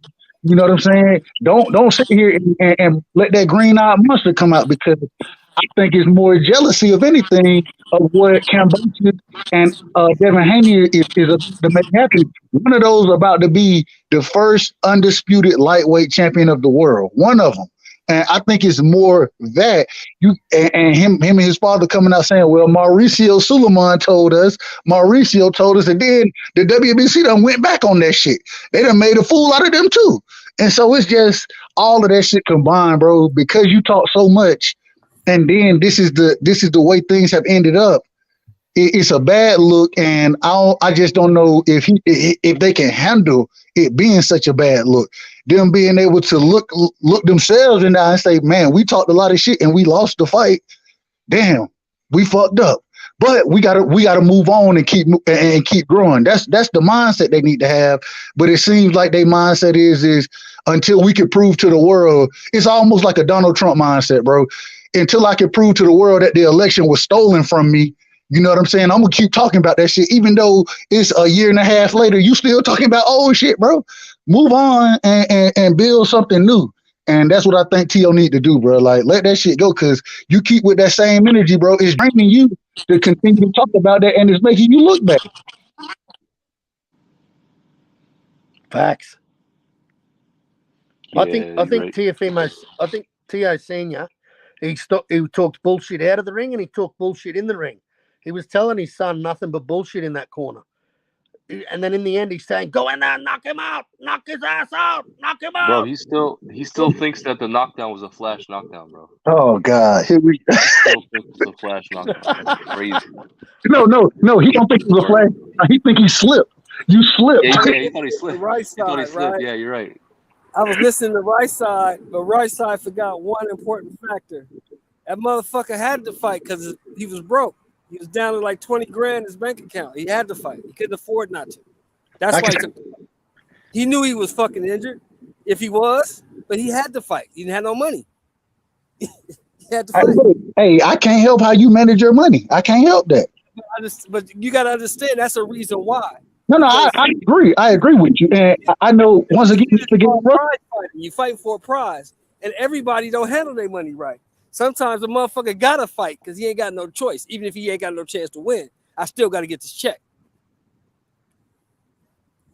No, I think if he fought smarter, he could have won the fight. If he was smart, he was way dumber than I thought, bro. I'm gonna be honest. He wasn't gonna win that fight that night. Nah, that's kind of He could have when won Ali if he made fought adjustments, Frazier in bro. 71. It was nothing Ali could have done that night to win that fight.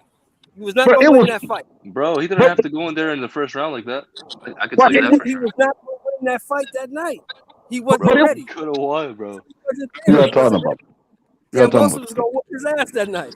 Yeah, that's how He now, could Tio he fight could have though. gave a better effort. I'll say that. He That's could have gave a way better effort than that. that's how he fight though. Like y'all saw the Comey knockout and think y'all can like. It's like y'all gotta So what stop you saying is, using so what you like is you what he did don't believe that he was with injured. You believe he Lomachenko, was. a smaller guy, and then look how he fought Nakatani, and then look at the Kambosos fight. You just Bro, that's can't go not what I'm based. Oh saying. yeah, he beat I'm not Lomachenko. Hold comparing on, him with man. any other So what fight. you saying is you don't believe that he was injured. You believe he was bullshitting. Is what you saying? I Injury or think not, he could have I made say more adjustments. he's bullshit. Like I saw parts of the Nakatani fight, so then when I go back, I'm thinking the first round, like shit, that's how he fought him, that's how he fought another guy, that's how he fight. Shoot, the Loma fight was more so that's how Loma fight when he fought Salido. Salido wasn't no robbery. Salido really beat Lomachenko, bro. Like he didn't let his hands go. Salido was just letting his hands go, and he kept his hands in his pocket. That was fact. one of the main things they said in the commentary. Loma got his hands in his pocket. My man So when said, Tio hold went on, out man. there and did the same shit, he was having nightmares. My man said he gave a poor effort. He didn't give a good effort. So if my man is saying he gave a poor effort, that means my man don't believe that the motherfucker was injured. He believes he's full of shit. That's what I'm asking. Yeah. I mean, I think he overrated. He was overhyped. You know, overhyped. Bro, if he listen, it's simple shit he could have done in that fight, bro. Yeah, but you Could have gotta helped be. him out, You bro. got y'all say Simple I stuff. understand, Simple bro. stuff. That's why I'm It asking you a stays question. simple shit to If do. he You injured, gotta No, think that I'm the not nigga saying he gotta be wasn't good injured. I enough to don't know go nothing do it. about the injury. I'm You not get what saying. I'm saying? I don't You know if he was just injured. hitting Nakatani. so I you mean, don't Comey in believe the that? chin. I'm asking, do you believe him or Like don't that's you? different, bro. Nigga ain't Bro, no I'm easy not. target. Listen, I'm not saying Kambosos couldn't have beat him if he fought differently. I'm just saying he could No, have did that's way not what better. I'm asking you. I'm asking you, do you believe that T.O. was compromised or don't you? Or you think Bro, T.O. I just don't got his know. I don't Well, know if well, he was let compromised. me answer All that I can go question, off of Mr. Shelton. what he did Just in that like fight. That's all I can say. let me answer that Well, if he question said for he's Mr. injured, you don't Shelton. take that into Let me that's what I'm saying. If a let me man answer say that. he was injured, you Let don't me take answer that into that. consideration. Let me answer Because that you just question got up for here you, and said Mr. Shelton. he could Yeah, have and I'm gave a The telling better you, same. effort. I'm telling you, Let I me don't know if answer he was that injured, question bro. for you, Mr. Shelton. The I don't know same what way you're you talking over about. there blowing smoke out that little hookah or whatever you doing, T.O. was doing the same shit. He wasn't taking that shit serious. This is why he got George So you Kambosos. believe being that he lying. This is He why he wasn't got George no, Kambosos. no. Question. So you I was just lying, he's answered your lying, and he question. wasn't They couldn't answer it. I just answered it for you. He was you out there believe on he them was lying. hookahs. Yes or no? T.O. was playing with the hookahs, playing, smoking, playing all this shit. Okay, so He you wasn't but you training. said you believe He he wasn't was a taking liar. nothing Okay, serious. that's cool, that's cool. He wasn't taking shit serious. And he got George Kambosos. The same thing you doing over there right now. He got George Kambosos. Don't say nothing about T.O. So And go ahead, so let go me ahead. I was just gonna say the thing is I can't say whether I don't know how hurt he was. I ain't privy to that information. You know what I'm saying? I know what the doctors say. I got all of that privy ain't privy to how hurt he was. At the end of the day though, this is the thing. If you don't take and if he didn't get knocked down in that first round, you know what I'm saying? We it was a split decision. It was a split decision. And so that knockdown in the first round hurt Tito. And because he went in with that bum rush mentality, he got his ass caught. And so it was a bad game plan. Like Ben Israel just said, the man he went clearly. Kambosos was training much harder than what Tio was training, and so it just all of that shit was it was the perfect storm for that night, and he lost the fight. Except it, I just don't believe I bro. just feel I'm still under he only beat one guy and people overrated him off of beating that one guy. That's what I think happened. Yeah. One guy. Yeah. And everybody rated him as pound for pound because he beat one guy. I agree. Well, And it was proven that's that what he was the guy that they said he was. me and you agree with that right there, Mr. Shelton. I agree right now because I say George Kambosos is a one-trick pony. I'll say he a one-trick pony, Mr. Shelton. And me and you agree right there. Just on that because he beat T.O., I'm not convinced on the George Kambosos. I'm ready to get down to 135, Mr. Shelton, and beat George Shout out to Devin Haney. Shout out to Devin Haney got undisputed. Hey, Don King, I was there that night, and I heard when Bill pulled up, though. Don't think I ain't heard the interview, G. You know what I mean? I was there. You know, I heard him. And shout out to Devin Haney. He'll be the youngest. He won't be the youngest. He'll be behind Mike Tyson. Mike Tyson did it at 21. He'll be the second youngest undisputed champion ever. But in the 4-belt era, you talk about with the 4 belts, he would be the youngest with 4 belts. With the 4 belts, okay, but undisputed is undisputed, you know. But I'm gonna give Devin Haney because I love the Nightmare. I love what he's doing. Going over there to the down under. He going down under. And that's what they call it, the down under. Ain't gonna upset the apple cart, Mr. Shelton. This is what he was telling you about your homeboy, about Teofimo Lopez. That bitch ass motherfucker, when he ain't want to give Devin Haney a shot. When he even said, "Oh yeah, I give Devin Haney a yeah, he capped too. We already know what Lomachenko did. Lomachenko started it off. He fucked it all up. But shout out to George Kambosos for polishing up them belts for Devin Haney, because he finna get his ass whooped. You know, they some real ones out there in Australia, though. I'm saying, man, they like to fight, man. Kambosos, I love the fight. Who don't love the fight? Australia, man, they get it in. Who don't love the fight? Who don't love the fight right now? We got undisputed at 135. They clean up everything. Shout out to George Kambosos, everybody over there to Australia. Everybody. Shout out to George Kambosos. Hey, guess what, man? Let me say this real quick. Devin Haney versus George Kambosos. Shelton, are you listening? Everybody on the panel, listen. Devin Haney versus George Kambosos is the biggest fight in the history of the lightweight division. It's the biggest fight ever at 135. Name another fight bigger than Devin Haney and George Kambosos at 135 in the history of boxing. Name one that was bigger than this fight. That's hard. It's hard. Undisputed, everybody on cricket. Hey, everybody. Undisputed. We got undisputed on the line. You got so much to defend right now. Is it like George Kambosos? He got so much to defend right now. Because he got the Nightmare finna go to Australia. He got Australia. He got Devin the Nightmare Haney. Not Devin the Dream. Ain't no more dreams for these motherfuckers. He the Nightmare. He finna turn their dreams into a nightmare. He finna go to Australia. And I promise y'all, he finna turn that shit into a nightmare. Dreams into nightmares like Meek Mill, bro. Hey man, I'm gonna tell y'all know what the going back to the interview, one of the most impressive things that Devin Haney said in that interview. He said, "I'm gonna go when I go to Australia. I'm gonna handicap Kambosos. I'm gonna take what he does away from him. He ain't gonna be able to do shit. I'm gonna handicap his ass, and that's what I expect Devin Haney to do. He gonna handicap the shit out of Kambosos, and I see him. I got him winning the fight 9-3. That's what I got. I love that 9-3 projection too, but I got him stopping on George Kambosos. I got him upset. Whoa, I got something stopping him. Stop. Ben Israel got Devin the Nightmare Haney boxing him for 5 rounds and stopping his ass in about 8. Stopping his ass. George Kambosos don't have no answer for the Nightmare. None. He don't have nothing in his toolbox. Whatever George Kambosos can do, Devin Haney can do better. He does it. Hey man, and people are talking about the inside fight. You know what I'm saying? Saying what Kambosos is gonna be able to do on the inside. Where people forget, Devin Haney inside fighting game is much better than Kambosos. Hey, right side, look. The fight doctor said Diego Corrales, Jose Luis Castillo bigger than Devin Haney and Kambosos. First of all, that fight wasn't for Undisputed. Second of all, that fight wasn't a pay-per-view. Devin Haney and Kambosos is pay-per-view in Australia. And it's 50,000 people in the fucking stadium. 50,000 people. 50,000 people wasn't at that fight with Diego Corrales and Jose Luis Castillo, bro.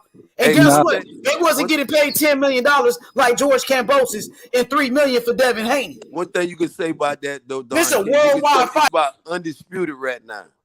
Undisputed. And Jose, because it wasn't about Undisputed at that time. Not even close. Talking about, it wasn't about Undisputed. See, this is why I say I knew why you went there. I knew where you was gonna go. You get so many, man. Listen, this is about Undisputed. Clean up everything at 135.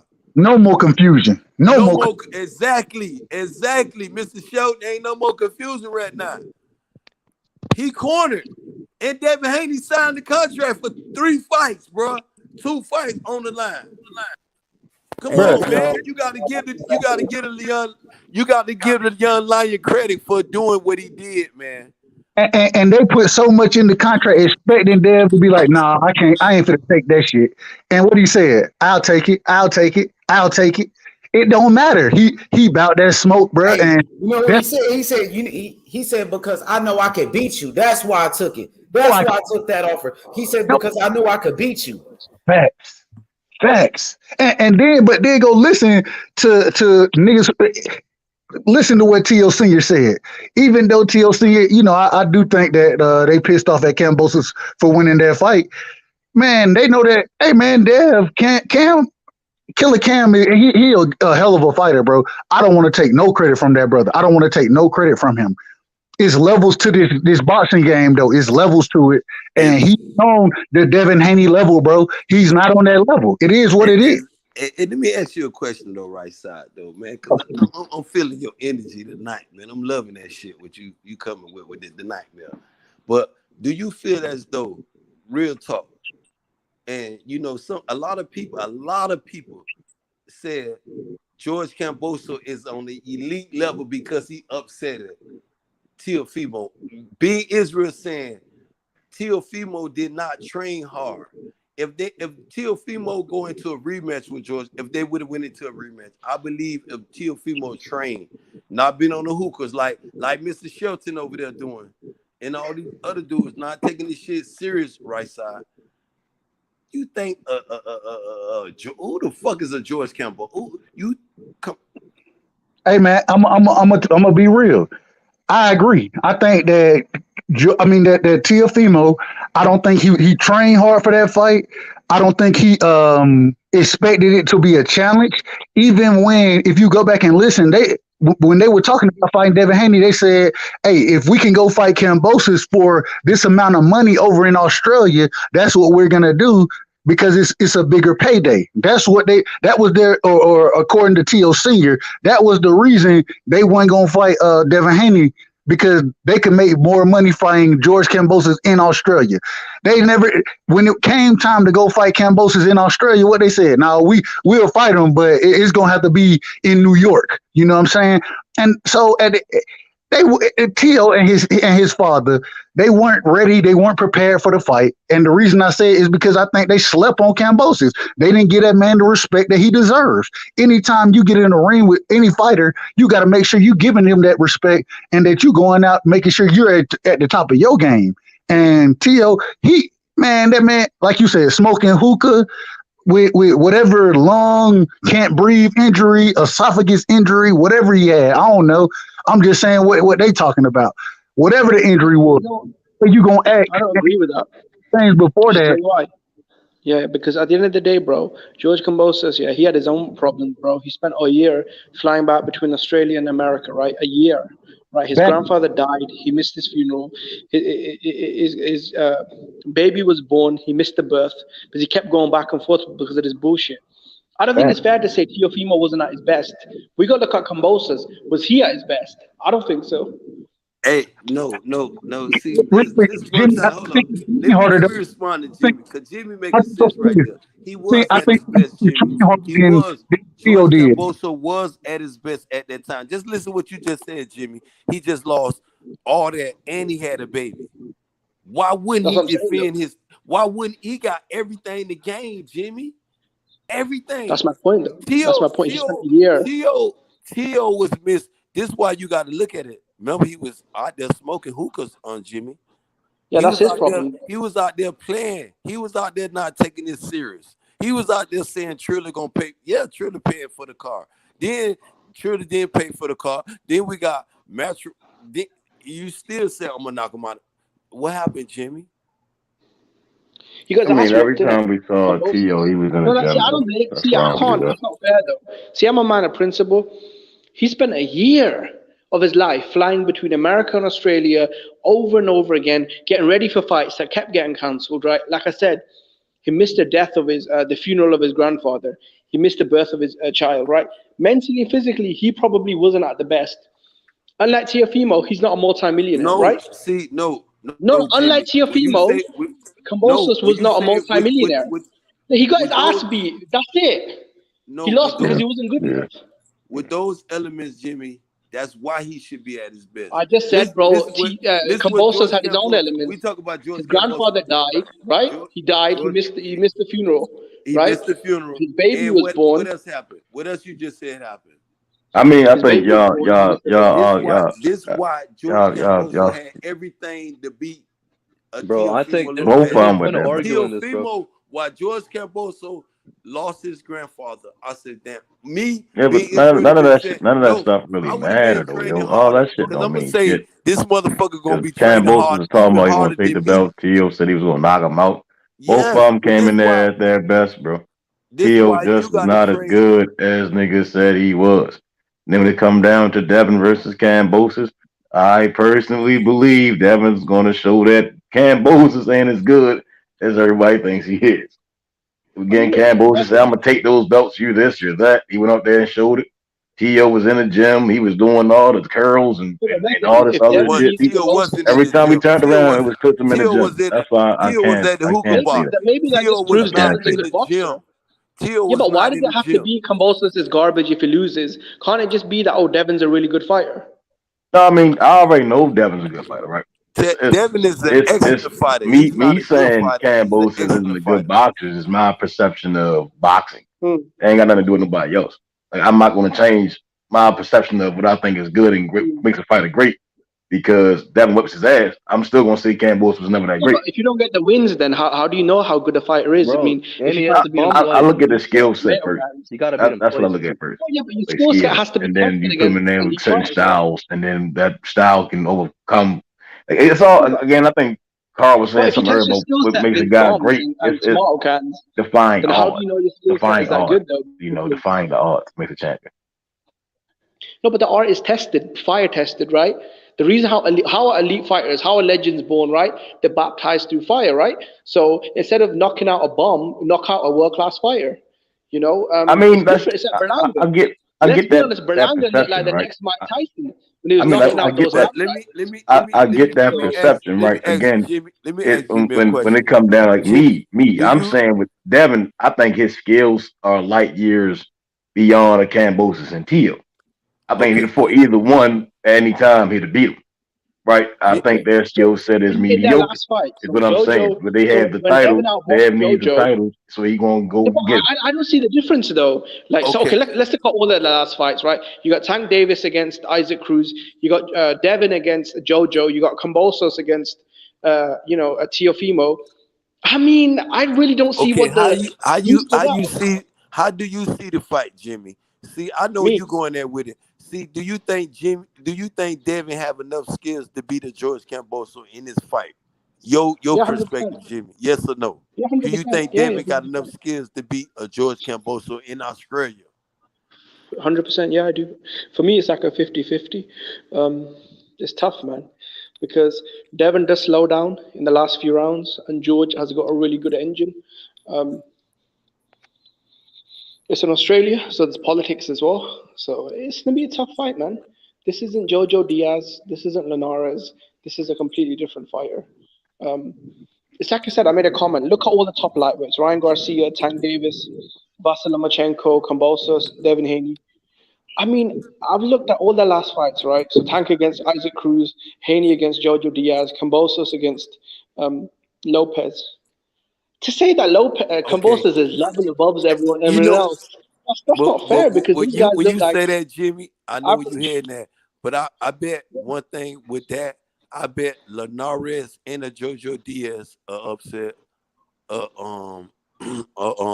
George Camboso. I bet if Nah, he have bro. to fight them Jojo back to Diaz, back, come on, bro. if George He drew. Camboso, Come on, Jojo Diaz. listen, Jimmy. If George Camboso have to fight Linares and a Jose Diaz back to back, I believe one of them will upset him. Nah, bro. He beat the fuck out of Bro, both I of them. think Jojo's better than him though, for real. And Nah, bro. How about Jojo's that? garbage, man. How about that? Nah, Think Jojo's about it Jojo's like drew with the that. bomb. Think about it No, like no, that. come on. Most people Jojo's think he Yeah, won wow. before Tuna, right? And before that, he drew with a journeyman. And before that, what's his Journeyman, name? nah, Guy bro. Russell beat the fuck out of him. He drew with Oh, that come Russian on. guy. Skill wise, JoJo is skillfully Devin better than Cormier. George. Maybe a featherweight. George Maybe a is featherweight. saying is Now, JoJo's lazy. George is I mean, a different you can't. style. If we gonna talk about JoJo being a featherweight, then that means that we got to talk about Lomachenko coming up being No. What we're not gonna do is do that. Because every fighter, if you're gonna talk about, let's talk about Manny Pacquiao. What Manny No, Pacquiao but you started guys are from? tearing apart Kambosos, No. right? Do not And I say just the showed you the featherweight. same thing that I Everybody could easily started do from it a to every lightweight, fighter. a lighter No. See, you division. guys are getting upset now, No, right? Because do not no, say you guys that. can't get That's upset now. Jimmy Because the way defense. you tore down You can't, Kambosos, right? Jimmy. I can tear down every fighter in the lightweight division very easily. That's my point. Jimmy. If we're gonna start But that tearing don't down make no fighters, sense. I You can do got the Manny same. Pacquiao, Jimmy. You Fat got Jojo Manny Diaz, Pacquiao, bro. the only eight Who division Tank Davis champion. fight? The Isaac Cruz, only a cab eight driver. division Ryan champion. Garcia is even You a real got fighter. I don't Floyd. know. You got Money Mayweather. You got De La Hoya. You got a lot of fighters. You got motherfucker. How about this?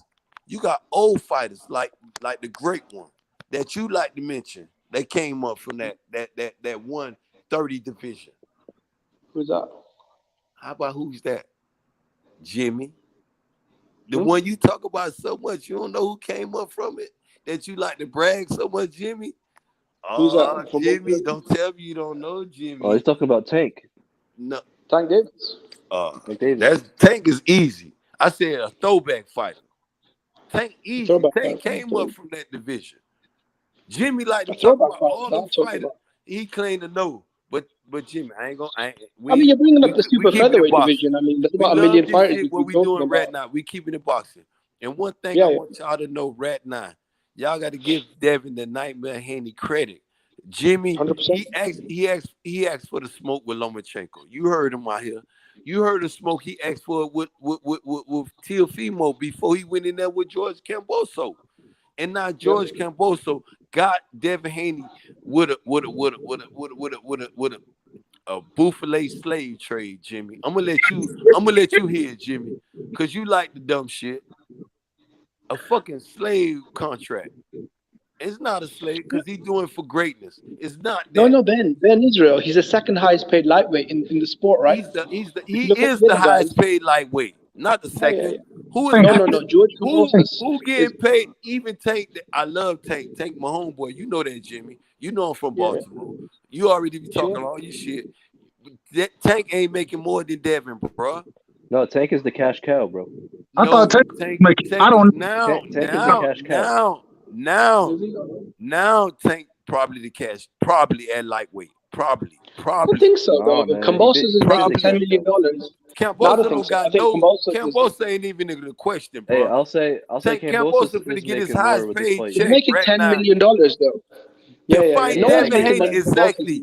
To fight Devin Haney, and Devin Haney is the reason why he getting the biggest check of his lifetime.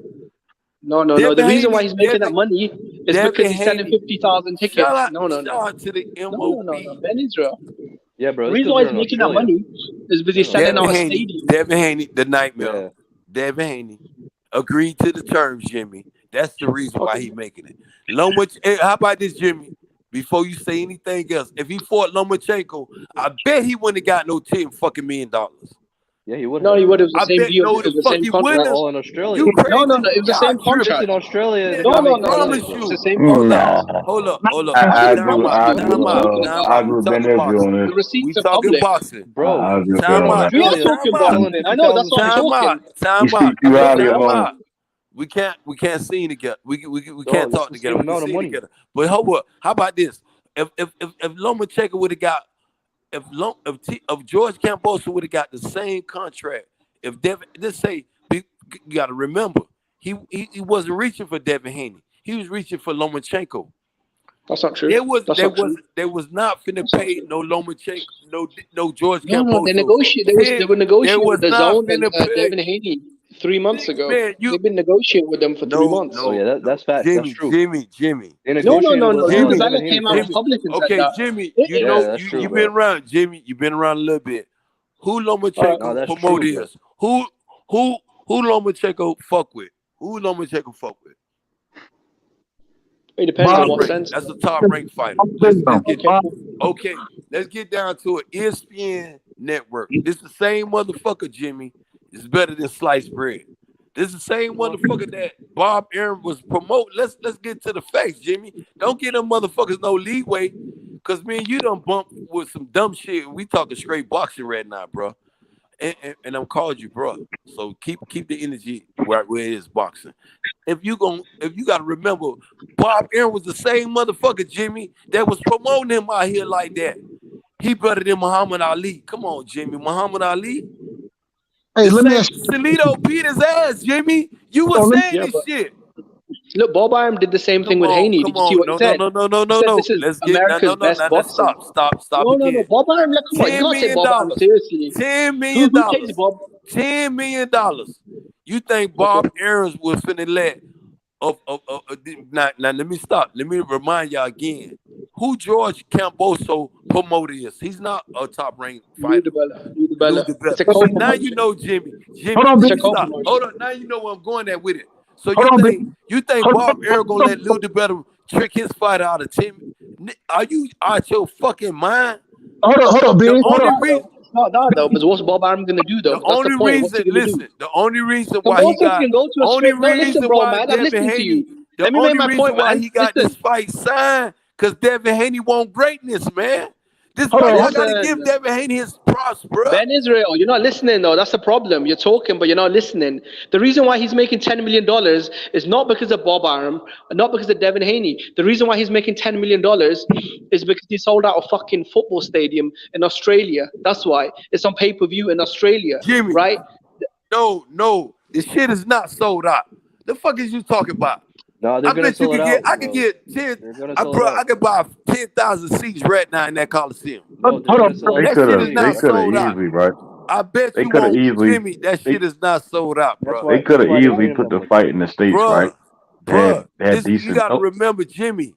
Bob Arum is the most. Bob Arum came in. Unless they do a $9 million game in Vegas. Could they do a $9 million game in Las Vegas? Bob Arum came into boxing to clean it up, Jimmy. He ain't come in to be no promoter. But what I'm saying is they could have had the fight in the States, right? And had a higher date, and then still had to be and probably make. They probably any one of y'all want to know something. Bob Arum did not come into boxing as a promoter. Don King did not even bring him in boxing. Listen, Method. I'm asking you, Method. This motherfucker came in to clean up boxing and his cruelty. We both know. For the corruption. I'm not from America, right? For the corruption. But we both know. If we both know that, Jimmy, so it's not if we both know that, you should know damn well.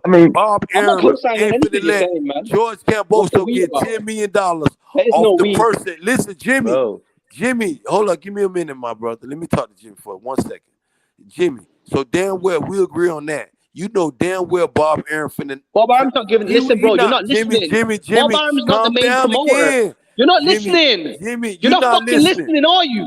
Bob Arum isn't the promoter. No motherfucker. George Kambosos get $10 million off Lomachenko. The fuck is wrong with you? What was Lomachenko's last purse? Lomachenko's last purse was $1 million, bro. No, $1 million. No, Lomachenko. Of course, Lomachenko would have took $3 million. What are you talking about? No. When he fought Teofimo Lopez, his purse was $3 million. I'm asking you, what was it when he fought Comey, though? Comey, it was $2 million. No, it wasn't $2 million. It was $2 million. No, it wasn't $2 million. Lomachenko, listen, you got to remember, this is the same person. Sliced bread. Better than sliced bread, better than Muhammad Ali. Well, what the fuck has that got to do with the Kambosos and Haney fight? You bring up slice of bread and Lomachenko. Why Lomachenko's in a war. would they reach? Why would they reach after Teofimo just beat his ass and talk about the reason why the $10 million? He did. That's why Haney left and the I'm zone. telling you, if the reason No, why listen, we you talking, develop Eddie you said you're not even you would have got listening. $10 million, and I'm telling you, You live in what the cloud fuck he cuckoo land, would. man. If you would have You signed live in George, cloud if cuckoo you would have signed Lomachenko over there in Australia, he still wouldn't have got no money. Bobby Aaron wouldn't have let him got no motherfucking $10 million, bro. Listen. The reason why he's getting paid $10 million is because it's his show, right? He's selling the tickets in Australia. It's pay-per-view. You tripping. The Only reason why he got $10 million is it in the Ukraine? Devin Is it in Haney America? signed No, the it's in fucking Australia. contract. What the fuck are you talking That's about, the only man? reason why. Lomachenko agreed. Listen, Lomachenko can agree to whatever he wants. It's not up to Bob Arum. Bill Haney pulled up right now again, and you was not here. And I promise you, no promoter would tell you they would not sign that contract, dumb boy. Yes, they would. No, The reason why he's got all the fucking belts, though. No promoter. Ben, he's got all the motherfucking hardware. These dudes don't have it. They need it. Listen, that's why they're playing B-side. You're not listening. No, only hardware. The reason why they're playing B-side is because they don't have the fucking hardware. He's got all the fucking belts. He upset Teofimo Lopez, the same person that was not training hard, that was not taking none of this. In your opinion, and you're looking at last George Kambosos. It's a fucking matter. Kambosos, his ass. He didn't train hard. That's his fucking problem. That's what happened. He should have trained hard. That's his problem. But guess who? That's his Guess who training hard? Devin Haney. Guess who gonna upset his ass? That's his problem. He did train hard. He's making excuses. And you can make your excuses up. Teofimo's been a little bitch. That's Deontay Wilder. Deontay Wilder got knocked out. It's the same thing, bro. A sore loser. Just when Wilder got knocked out. Stop doing that, Jimmy. Stop doing that. Everybody always tell you stop always reaching for Wilder. When bitches start cooking you, you always go to Wilder. It's the same. Teofimo, Wilder, the sore losers. You always say Wilder. We talk about Devin Haney, George Kambosos. Devin Haney. Keep the energy on Devin Haney. I'm saying Teofimo is complaining. Every time you get cooked, you start Wilder. Yes, only way you get out. Stop. You're not listening, though. No, you said Teofimo's making excuses. You retard. Why is he making excuses? Because he's not Wilder. You making excuses. Because he's crying like a little bitch. That's why. Hey, real quick, the young Billy for it. Go ahead. Because I ain't gonna go there with him. Go ahead. Shout out to young Billy for the Morel content in the bag today. Great content. And I'm glad he got the press pass and he behind the scenes. We got one of our own behind the scenes. We need to show that young brother love, man. Young Billy doing it big. Show that man some love for having a press pass, being there for Ryan Garcia, Tago, and being able to grab great interviews, grabbing David Morel, the heavy bag, all of that, man. Shout out to young Billy, man. Yeah, shout out to YB, man. The future of boxing journalism. Facts. Hey, Benavidez, Mike. You like Benavidez B. Morel? Knocking him out. Nah, bro, Morel beat the fuck out of him. Nah. You said Benavidez knocks out Morel. I think 50-50 fight. No. No, I got Morel, man. Yeah, I think it's Benavidez knocks him out, man. I think it's a 50-50 fight, but I think that David Morel is on his way, and we need to be showing that young brother some love too. You know what I'm saying? We need to show all these young fighters love, man. And I know we on the Devin Haney, and that shit can get heated. I understand it, but you know what I'm saying, man? We need to make sure we showing all these young fighters love. Right side. Would you not agree? Look, at the end of the day, if a fighter signs a contract, he clears the medicals, right? He's had a motherfucking year to train. I mean, come on, man. Like, what are we doing? It is when you sign that contract, and I agree. I think that Kambosos train harder. You know what I'm saying? In my opinion, and it's really interesting to me going to listen to Devin Haney when he was speaking on that fight. When he said it, he was like, "Man, I don't know what it is. It's something that Tio ain't got it all right now. Something ain't right with him." Devin Haney said that. He's seen that shit happening. You know what I'm saying? And I know he had been talking to Kambosos. I understand that, but Kambosos, he been putting that work in the gym. Kambosos is a gym rat. Give that man credit, man. And like he can't. You know, there had to be something wrong with Tio. Tio got his fucking ass whooped because Kambosos is better than him. But if Devin Haney beats Kambosos, I'm not gonna get. Listen, if Kambosos makes excuses, I'm gonna use the same fucking line. No, Devin whooped your ass. Same thing. I think Kambosos is gonna retire. No, I don't think so. I think he's got a rematch, bro, isn't it? He talking about some other shit now. No, but if Wilder had his brains bashed in and he took the rematch, Wilder was at the top. Wilder was legit was on the top of boxing. No, he wasn't. It's a difference. Kambosos not really at the top. He just in the good position. It's a little different. Why was Wilder at the top though? Kambosos actually has like 3 or 4 belts. Wilder had 10 title defenses. Like damn near 40-something knockouts. Right? Like that nigga, he was at the top of the heavyweight division. Kambosos, he's in a good position at lightweight, but he's fighting Devin for supremacy. You get what I'm saying? Like Wilder was legitimately at the top. AJ was like it's a little different, bro. Kambosos, he's getting up there. It's more. That's why I keep saying they got so much more to do. No, I don't think Wilder was top, when he was making $800,000 against Ariola. Then it's like, how's that on top though? How's that? I don't get it. He only had 1 belt and he was fighting bombs for peanuts. So how is he on top? That's opinion. Again, he's one of the only guys that he did the Fury, something Klitschko could never do. You get what I'm saying? And that's a young Fury. I don't know about that, bro. Shelly, if that was true, Shelly Finkel would have made the Klitschko fight instead of saying Wilder's his baby. You see what I'm saying? We talking about Fury going to Sugar Hill. We know they were running the hustle, man. They're running a little con job with Wilder, Fury since they fought Wilder. It was never the same Fury. He got exposed.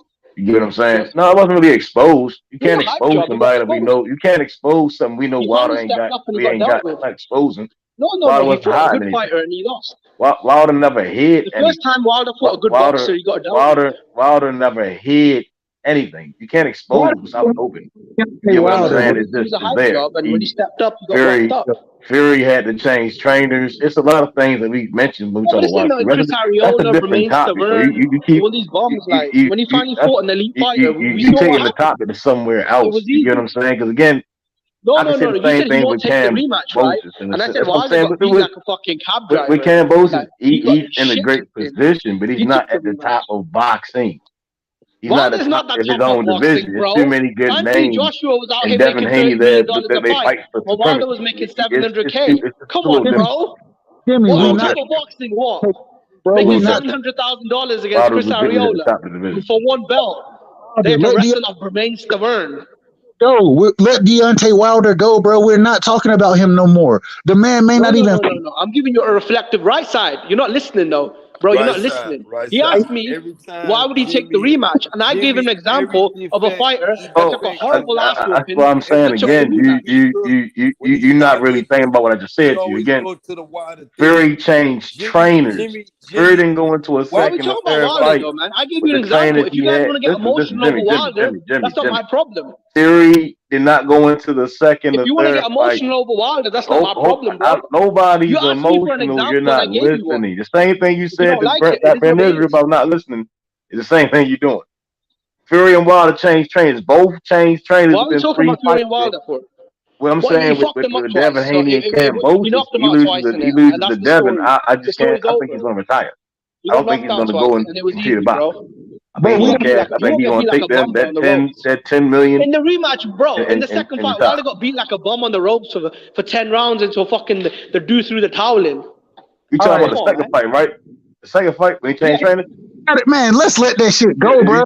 That's what I'm saying. You gotta put context. I always tell you context. When he's coming up a 4-year layoff on the crack bench. Without mentioning going into a first fight, which was a draw, bro.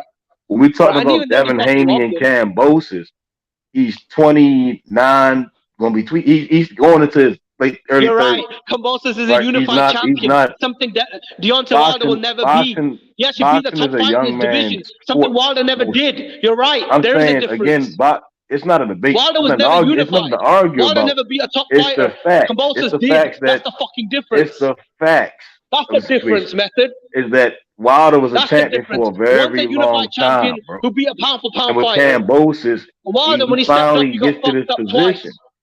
getting paid the money he's going to get paid. I'll be honest, I And don't think then to Wilder won the lose to third fight. Devin I think that was Haney, Shelly Finkel he cashing understands him he in will never be like in a that hoe. position again because it's a new wave and era, generation of That's why he's got fighters a rematch coming up clause, into though. the scene. Trigger it.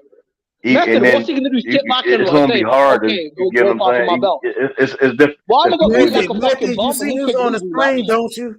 You see who's on the screen? Young Billy boxing with Morrell Jr. Hey, that's a big boy right there. And look at the fucking footwork on that nigga, too. That nigga doing the Ali shuffle. Cuba's finest. You know what I'm saying? That boy better stay away from Benavidez. Benavidez fighting bums, man. Benavidez he's on cocaine, man. The nigga's on crack, man. You know what I'm saying? Morrell is a real fighter. It's not enough room for three. It's not enough room for three Davids, man. He can't even make weight, man. That boy fat.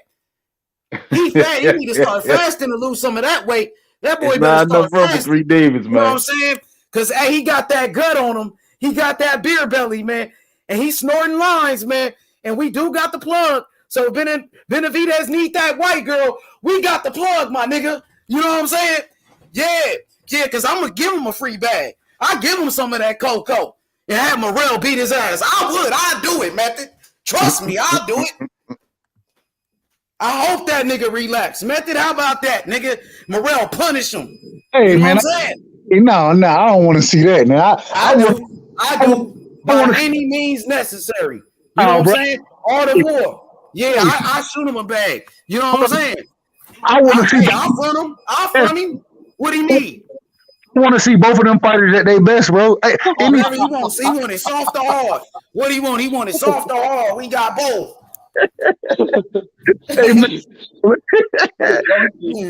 By any means necessary, we gonna beat that boy. Morrell gonna beat that boy. Hey, bro, you know what I'm saying? You already know, Slide. You already know. Dope boy, fat boy. Yeah, we gonna beat him up. I want to see both of them boys at their best, man. I want to see all fighters. That's his fault. He the one using drugs. He the one that can't make weight. Morrell ain't missed weight. Morrell doing good. He the WBA world champion, like Tank Davis. You know what I'm saying? In only 3 fights. He did it in only 3 fights. I'm not disagreeing, but if that fight ever comes to fruition, I'm not sure if it will, but if it ever comes to fruition, I want to see both of them at their best. The same way I want to see Devin Haney and Kambosos at their best. I want to see.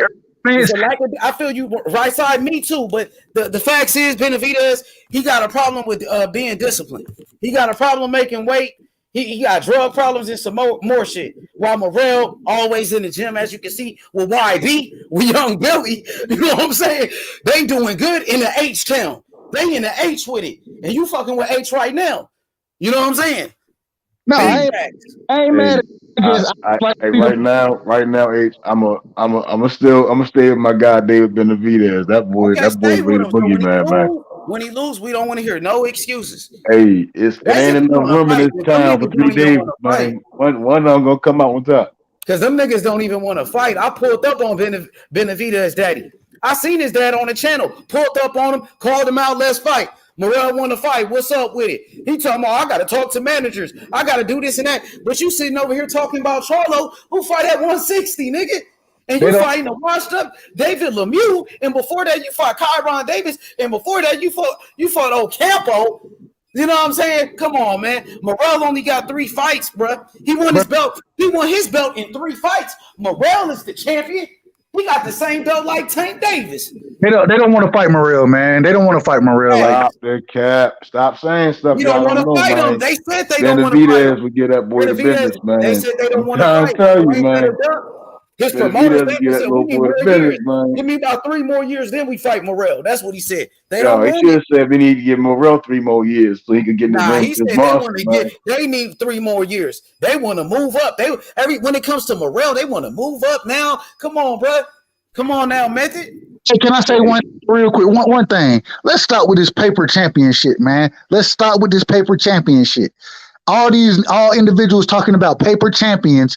When we look at it, we saw Charlo get elevated to the champion or to a champion. We seen Devin Haney get elevated to champion, and these brothers wouldn't defended their titles. You know what I'm saying? As the champion. Let's stop with this paper championship because then you really discrediting fighters. Stop with the nonsense, man. Morrell is not a paper champion. I saw this shit in the chat. That's the only reason I want to address it. But let's stop with the paper. Exactly. They said Devin Haney was a paper champion. I agree with I agree with Kevin Fuentes, man. What's up with it? I don't think they want with that the to be champion. What's up with you with the champion out there? What's up with it? Why be my brother? Salute to the panel. Salute to the panel. Shout out to everybody. Go ahead and cook. I got 3 words for everybody. Morrell. Simple as that. Let's go. Let's We go. don't want no Motherfucking champion. parts of no Benavidez, bro. Benavidez not even Benavidez will stop that boy, Benavidez man. don't even have a belt. Let this stop it. Benavidez will stop that boy with no belt, 2 belts, 3 I belts. sent you the Oh, video of I'm him trying to sweeping tell you, up. man. And I asked him, I said, are you sweeping out the division? And he said, yeah, I'm cleaning up the division. I'm cleaning out my division. That's why I'm sweeping the ring.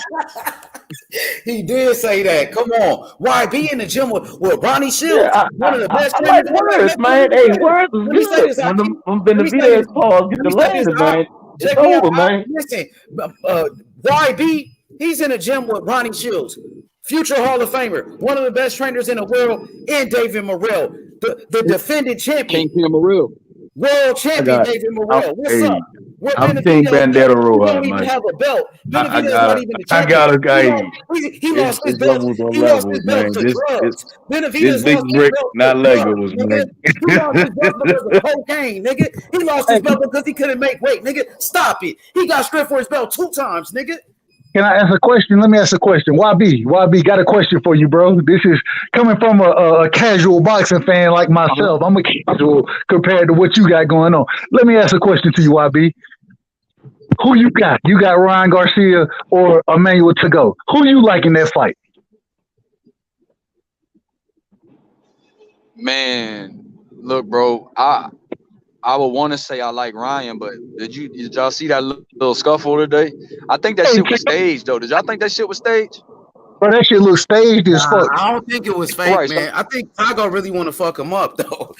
I think it was fake, bro. I think all of it was fake. I think it was just to sell tickets. I believe. Ryan be talking that shit. You know, Ryan try to pump him and shit, play with him. He got up in his face. Tago, you like, homie, back up off me like that, homie. You know, Ryan, that's how Tago was. Fucked up, nigga. Hey, Coach Shelton, Morrell won Zerto Ramirez. I asked him today. That boy said Zerto, Benavidez, Andre, Caleb Plant, everybody, but he said everybody in that 175 and down, man. He said, man, if Bivol beat Canelo, he want Bivol. He said if Beterbiev beat Joe Smith, he said if they can make a fight with top rank, he said he would fight Beterbiev. He said these dudes act like they too scared of him. They are, hey man, they don't want to stop the cap. Don't be right? Stop entertaining that bullshit, man. Every day. A kid always wants some candy, right? But then you get too much candy, you get cavities, man. You get cavities. You know, he said he'll stop holding your shit, man. Stay away from that boy Benavidez, man. He said he want to pass the torch. Like a kid, man. Too much candy to get you some cavities, man. We always want some things we ain't ready for, man. Let him talk about his experience with Morrell. Hey, that boy Morrell, man, cool as fuck, bro. Good dude, bro. But actually, bro, he you know, Coach Ronnie be picking him up and shit because he still don't got a car out here in Houston. So he be, you know, Coach Ronnie pick him up, take him to the gym type shit. And but yeah, Jamal wasn't there today because he was out there with Jamel in Dallas. I guess he helping Jamel prepare for his fight. He's still with Derrick James, so he went out to Dallas like maybe about a week ago. So. But yeah, your boy Apoche fight on that card too, the cruiserweight. So YB out there, you know, him and Morrell kicking shit, man. They hanging out, nigga, chilling and shit, nigga. You know what I'm saying? Hey, what the power look like on the heavy bag though? What that power looking like, guy? He been taking it easy because he just now breaking into camp. So Ronnie got Morrell. That was his second day of camp on Tuesday. So and he already on weight. Hey man, 70, YB, so all he know how to do is cut 10 pounds in 2 months. So Ronnie told him to yo. YB, you ain't answer the Yeah. question though. Answer the Bryce, I'm question. here. You ain't answer the question, bro. Do you got Ryan Garcia or you got Ryan Garcia Tago? about stoppage. Okay. Hey, I ain't gonna. I Ryan like gonna Ryan. knock him out. I agree with you. I think Ryan gonna get a 9th round knockout, eighth 9th round knockout. I think so. But I do see, man, to go when I'm looking at him, looking at other fights, bro. He has better footwork than Ryan Garcia does. Much better footwork. I think Ryan has the faster hands, but if Ryan Garcia gonna have to come forward in this fight, and to go if he fights on the outside and is able to keep the fight in the middle of the ring, hey man, I think it's gonna be a tough challenge for Ryan Garcia, and I'm looking forward to it. I want to see the growth in Ryan Garcia because we ain't seen the man in the ring for damn near what, a year and a half now. Is it a year and a half yet? It's close to it, but I want to see it because I think the footwork is going to give Ryan a ton of problems, and for him to be hit the way he was, if you still got his head up in the air, his chin up in the air like he normally or like he has previously, I think he's gonna have problems with to go. I got him winning the fight, but I think he's gonna have problems if he still got his head straight up in the air. Why would any of that matter with a guy that's never fought anybody with any elite talent or anybody at the level of Ryan Garcia? Like, have you ever thought about that? Even if he ain't fought elite, who was to go for outside of Africa and outside of a guy that's used as a tune-up or a litmus test for prospects? I don't like the biggest win to go is a guy that prospects knock out. And Ryan is not a prospect. He's a contender. Ryan could be a world champion right now. None of that stuff. I'm just asking you a question. 9 rounds is egregious. That's egregious. 8, 9 is too long in the fight. To go is real little guy. I don't see that. Especially I understand I get flat for the Luke Campbell win. I think Luke Campbell, he got that Euro style. But we gotta be a little serious here, guys. He ain't shit. He ain't shit. Method, this is what me and you got to disagree at. You said Ryan can be a champion. Who he gonna upset at 135? Yeah, not Kambosos. Not even a George Kambosos. Yeah, not Kambosos. George Kambosos over Ryan Garcia. And that's what we defer. Yeah, not Kambosos. I got Rolly knocking Kambosos out, and I got Ryan knocking him out. Well, I like Rolly. His work comes from I like certain Rolly areas. It's very dangerous to fight Ryan at Rolly. Ryan's straight cap. Ryan won't even sign the contract. Ryan's straight bitch. Y'all not fucking with Ryan Garcia? I think Ryan's straight got bitch. Power. Ryan got power though, man. The man be back in our fights, Don. The man back. Now he got injured against JoJo Diaz. That was an injury. But this is the thing, Gage. What happened to Tank then, Don? No, hold on, but this is the thing. They didn't want it. That was Oscar and them. They didn't want it. You know what I'm saying? Okay. Ryan Garcia it has nothing to do with athleticism or boxing skill. It has nothing to do with that. It has everything to do with mentality, heart. That's what it has to deal with Ryan Garcia, because we done seen this man pull out of more fights than any fighter you can name. You tell me a fighter that pulled out of one fight though, right side. That was against Javier Fortuna, because he said he was going through something mentally. That was one fight. So name another fight he pulled out of. It wasn't one fight. This is why it wasn't. The man, instead of when he beat Luke Campbell, right? That was the eliminator to fight Devin Haney. Okay. Fighting Devin Haney, he went after Fortuna. Before even going after Fortuna, he called out Tank Davis. That fight never happened. He said he was gonna fight and put a poster up that he was fighting Pacquiao. That fight never happened. Then he was supposed to fight Fortuna. That fight didn't happen. Then he was supposed to fight JoJo Diaz. That fight didn't happen. It was one official fight that he was in that he pulled out of. So that's what I'm saying. It was one fight that he pulled out of, and that was with Javier Fortuna. But all those other fights, he was calling people out. Maybe he was clout chasing. You know what I'm saying? He just was talking shit. You know, and that's what it was. If you're gonna And I expect you to back it up. The same way Tank Davis came out and said that Devin Haney was the email champion, right? He did. He said that. Yeah, he tweeted that. He really did say that. Dang, that's crazy. But this is the thing. This is the thing. I don't have a problem with that. I love when boxers talk their shit. I love that. My thing is this: if you're gonna talk your shit, I'm cool with it. Go back it up. When the fight or when you're calling these different individuals out, make the fight happen, and then prove to me in the ring. You know what I'm saying? Don't sit there and call individuals out. And from what I've seen from Ryan Garcia, this man then called so many. This man called Isaac Pitbull Cruz out, called him a bum, and then said, "I'm not gonna fight you. I'm gonna fight Emmanuel to go."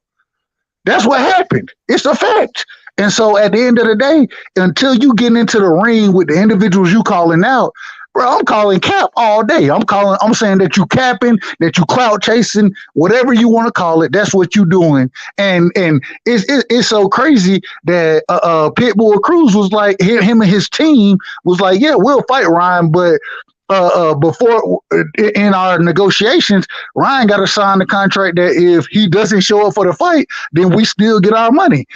When you ever hear anybody say that? You don't hear that. The reason being is because when you call people out, you show up for the fight. Ryan Garcia will do that, and until he start to show up for them big fights, hey, he ain't getting no respect from me. He get respect from me because he a boxer. But at the end of the day, still gonna say that he clout chasing more than anything else. On Saturday, he gonna not to go out though. I agree with that. He gonna knock him out like 3-4.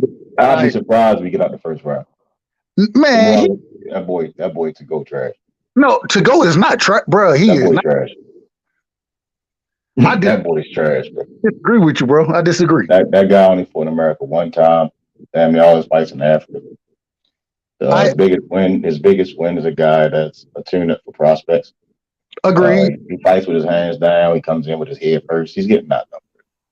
Right, like that boy with the left and the right. If he don't knock one with one punch, you will put two of them on. That boy gonna fold up like a fresh pair of pants from on a hanger. They gonna send that boy out. They gonna vacuum seal him. Like that boy trash, bro. Like, oh god, man, it's a turn up for Ryan. You know, he gonna go out there and punish that kid, man.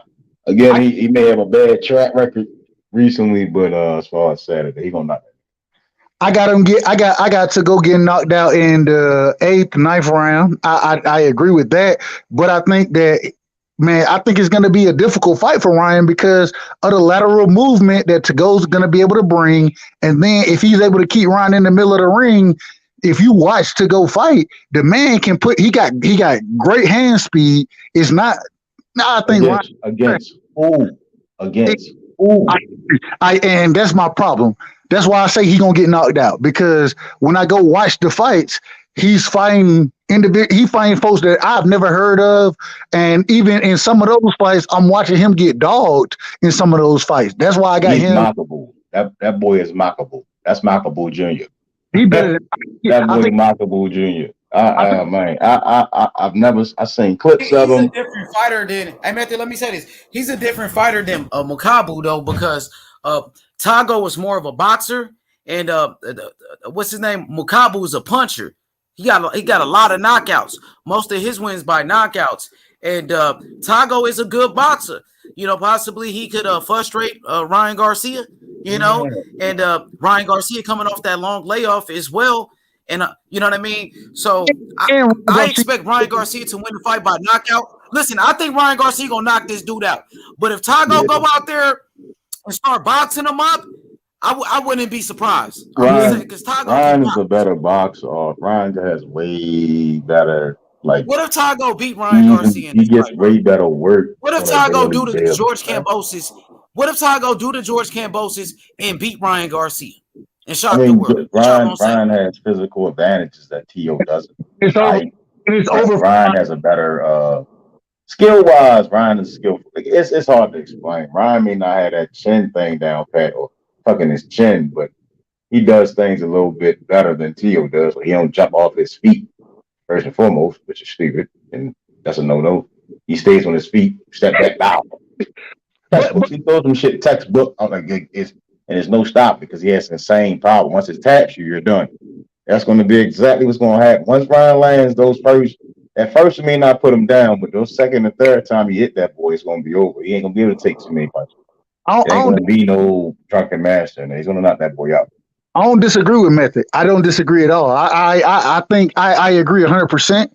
My thing is this. This is my only thing. I still don't know how dedicated to the sport of boxing Ryan Garcia is. I don't know that. I know the different things that's going on, especially when Canelo Alvarez, when you have those people coming out saying this man ain't dedicated to the sport. If you're not dedicated to the sport of boxing, and from everything I've looked at and been able to find on Tago, you know what I'm saying, Tago, whatever his name is, but from everything I've been able to find, the man is dedicated to the sport. You know what I mean? He on the 32 win streak. You know what I'm saying? So anybody who's on the win streak like that, bro, like I gotta give them respect. And even if they find tomato cans, it's tough to put down 32 straight wins. Oh, Kambosos had a couple of wins, man. He damn near had more wins than Earl. Earl knocked that motherfucker out in 2 rounds, man. I don't think man, it don't none of that shit mean nothing, bro. That shit No, for he like didn't. casual fans that eat He that didn't. shit. Oh, he got this many wins. Oh, he got that shit don't mean shit, bro. If your skills ain't good, you ain't really getting the development. You gonna get your ass tore. I think Ryan Garcia gonna knock this dude out, but Tago got some good skills, man. I think he's been knocked out before his first professional fight. He only lost his first professional fight, Bro, but he doesn't have power like that. He's not a big puncher, but Ryan Garcia, they say he's kind of chinny from what people are saying. Go ahead, Jimmy. No, bro, I was saying, you know, when he got knocked out in his first professional fight, he was a 15-year-old kid. That was nearly 10 years ago, 15, man. Exactly. And that was I'm his gonna first make fight. him feel like he's 15 again. He got good head movement, Tago. Tago can box, bro, and he got fast hands. Man, he got his hands. His hands is low, so he can get. Man, it's He so ain't much no stuff. bum, man. He's a Man, former it's not champion, gonna bro. work, Tago is a former IBO world champion, bro. Former world champion. This is the first time Ryan Garcia stepped in the ring with a former champion. Yep, there you go. You know, this kid's only lost once, and that's when, nearly 10 years ago when he was a 15-year-old kid. Like, I don't give a damn if he was 12, man. He get knocked out. Like, don't sell me bullshit. Stop trying to sell me shit. Tago can box, and if he could frustrate Ryan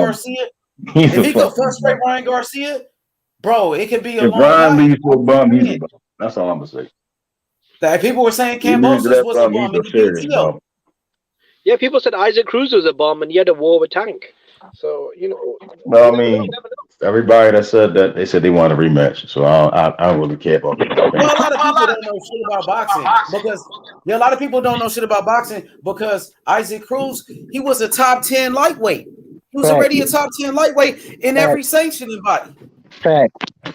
And I believe right now, if it ends up being Ryan Garcia, Pitbull Cruz, if that was the fight made, I believe Pitbull Cruz would beat Ryan Garcia right now.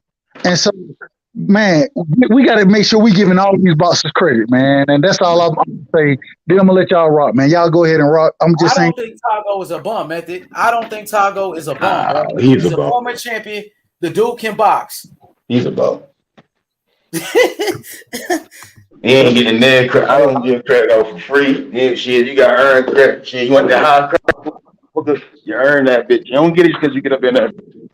Motherfuckers catching bodies off that bitch. You don't get street cred because you get a body. Hey, like, man. shit, there's more shit to it. You got work to get that bitch. I don't hand no shit. Ain't shit for free. Y'all motherfuckers keep giving. I don't know where this new era they want to give shit out for free and shit. No, you don't get no free credit because you get no fucking ring. That's some new era shit. They don't give no credit out because you just hop in the ring, nigga. You gotta put that grind in, nigga. You don't get paid because you show up to work, nigga. Well, that's different though, because we that's sit that on new a era. sofa That's the shit girls say. Women say that shit. No, it's not girls saying. Because you show up to work, This nigga. is what users say, right? They sit on their sofas and they watch two gladiators go to war and talk about how much of a bum they are when they're eating their fucking Papa John's pizza. I don't give a fuck about none of that other people's opinions, bro. Like, nigga, fuck to go, nigga. You getting knocked out, nigga.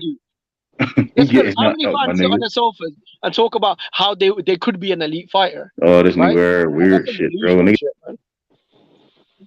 Boxing ain't I love it, bro. This shit is about, you a bum, you getting beat the fuck up. If you're not a bum, you gonna keep on going beating niggas the fuck up. Hey, man, you get beat the fuck up, bro. Okay, how many Hall of Famers have got losses though? So that don't make no sense. It's not about the losses, nigga. I said the nigga's a bum. That's it. That's all, nigga. I ain't mentioned nothing about laws. I said you gonna keep getting beat the fuck up.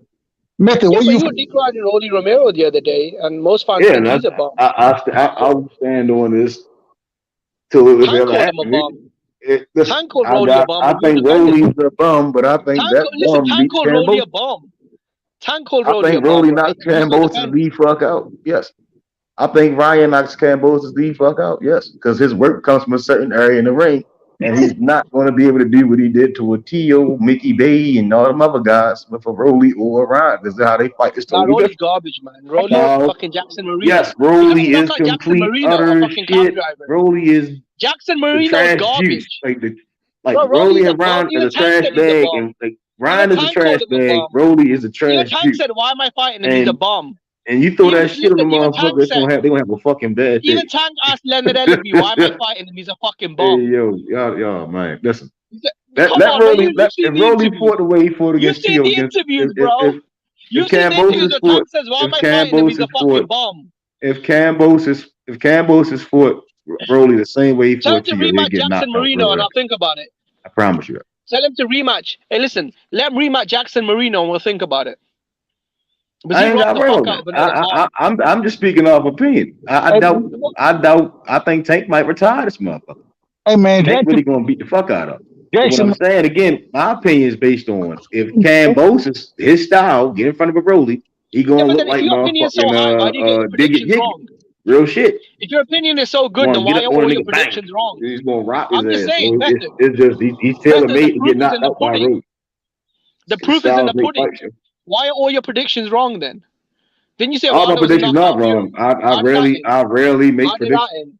You will How did that end? rarely see me make a real prediction. All right, you said I don't Wilder was really a care knockout for. I fury. don't How care did for that shit end? fight. All right. Hey, but I don't really care for shit fight. Jimmy, saying Wilder's gonna knock out Fury.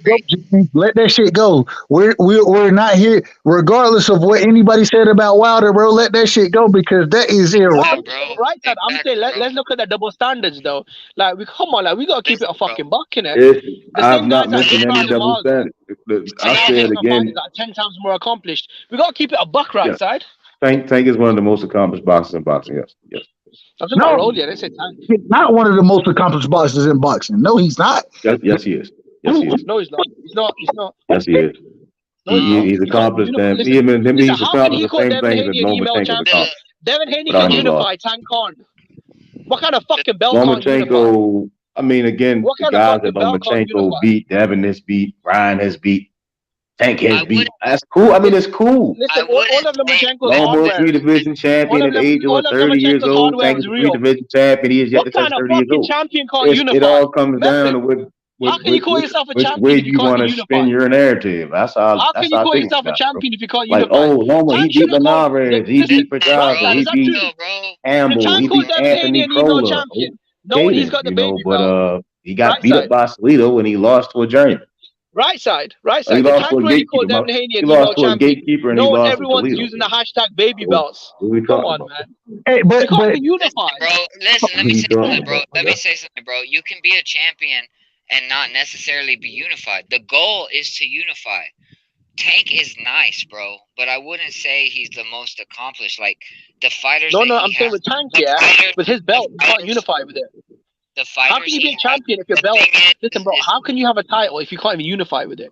What kind of champion can't use his belts to unify? Man. Yeah, you use 1 minute power, we bro. complain about I'm activity. saying 1 that's a minute we fake belt. complain. That's an emo champion. It's always a complaint. That's Either an way, emo champion. right? Either way, right? If the belt can't I'm asking you a unify, question. If you can't use it I to become highly doubt the undisputed, guy that's holding I'm those asking 3 you a titles question. can beat him. What kind of belt? What kind of belt? What kind of The champion guy are with you the 3 if you titles can't even ain't beat him. unify it? Every other sanctioning body says it's not the. Listen, you love Them saying yes. titles Go ain't to gonna all mean 4 shit when you sanctioning get the bodies. titles. Don't fight, You my love guy. even. The titles can't fight for you. Just always remember that, bro. Listen, you said the Titles franchise don't belt. win fights. The other sanctioning bodies don't recognize it. Who the fuck recognizes the baby Y'all be belt? talking about some crazy shit to me. You can't. Listen, you Oh, he can't got 3 unify. titles. He's the big. I don't give a fuck how many titles Listen, he you get. can't You put that unify with motherfucker in there, he gonna beat the fuck out Listen, of if it's not undisputed, it don't count. If you can't unify with it, it don't count. Jimmy, That's some weird bitch status. Hey, fix your mic, Soul Rebel. Fix your audio, please. I say at 147 it don't. At 147, it don't. I mean, right now at 147, I think they need that Undisputed because of the high level activity, the high level fighters there. 154 as well. I mean, shoot, same as 160. They should have had it, but right, it's so screwed up at 160. 135, yeah, Devin and he's sitting there. But again, after Devin and Kambosos, there are too many great fights to be made, and I still, it's gonna be hard for me to say that just one man is the king of that division because there's too many No, great names. And I'm seeing the No, Keyshawn Davis, okay. I see the What Shakur is y'all's coming. I'm debate?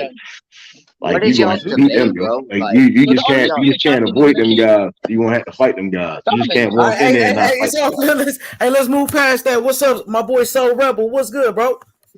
What's good, bro? I was just listening in. Like, I'm kind of a little like confused on what the debate actually is. Like, one dude, like, I feel you, like you're upset that Tank hasn't unified or whatever. You know what I'm saying? But at the same time, bro. You know what I was doing? I was saying, like, how can Tank call Devin Haney an emo champion when with Devin's belt he can unify and become undisputed? With Tank's belt, you can't do any of that shit. He has to drop his Because belts and go fight y'all for called other him emo champions' champion. belts. Y'all started calling Devin emo champion. Listen. We're talking about Tank Davis, right? Tank Davis called Devin Haney an emo champion. He made himself look like a fucking idiot because everyone knows Tank's No, he belt. didn't. No, he didn't. Because the fans made that up. Tank ain't make that shit up. Well, he Fans co-signed made it. that He shit up. co-signed it.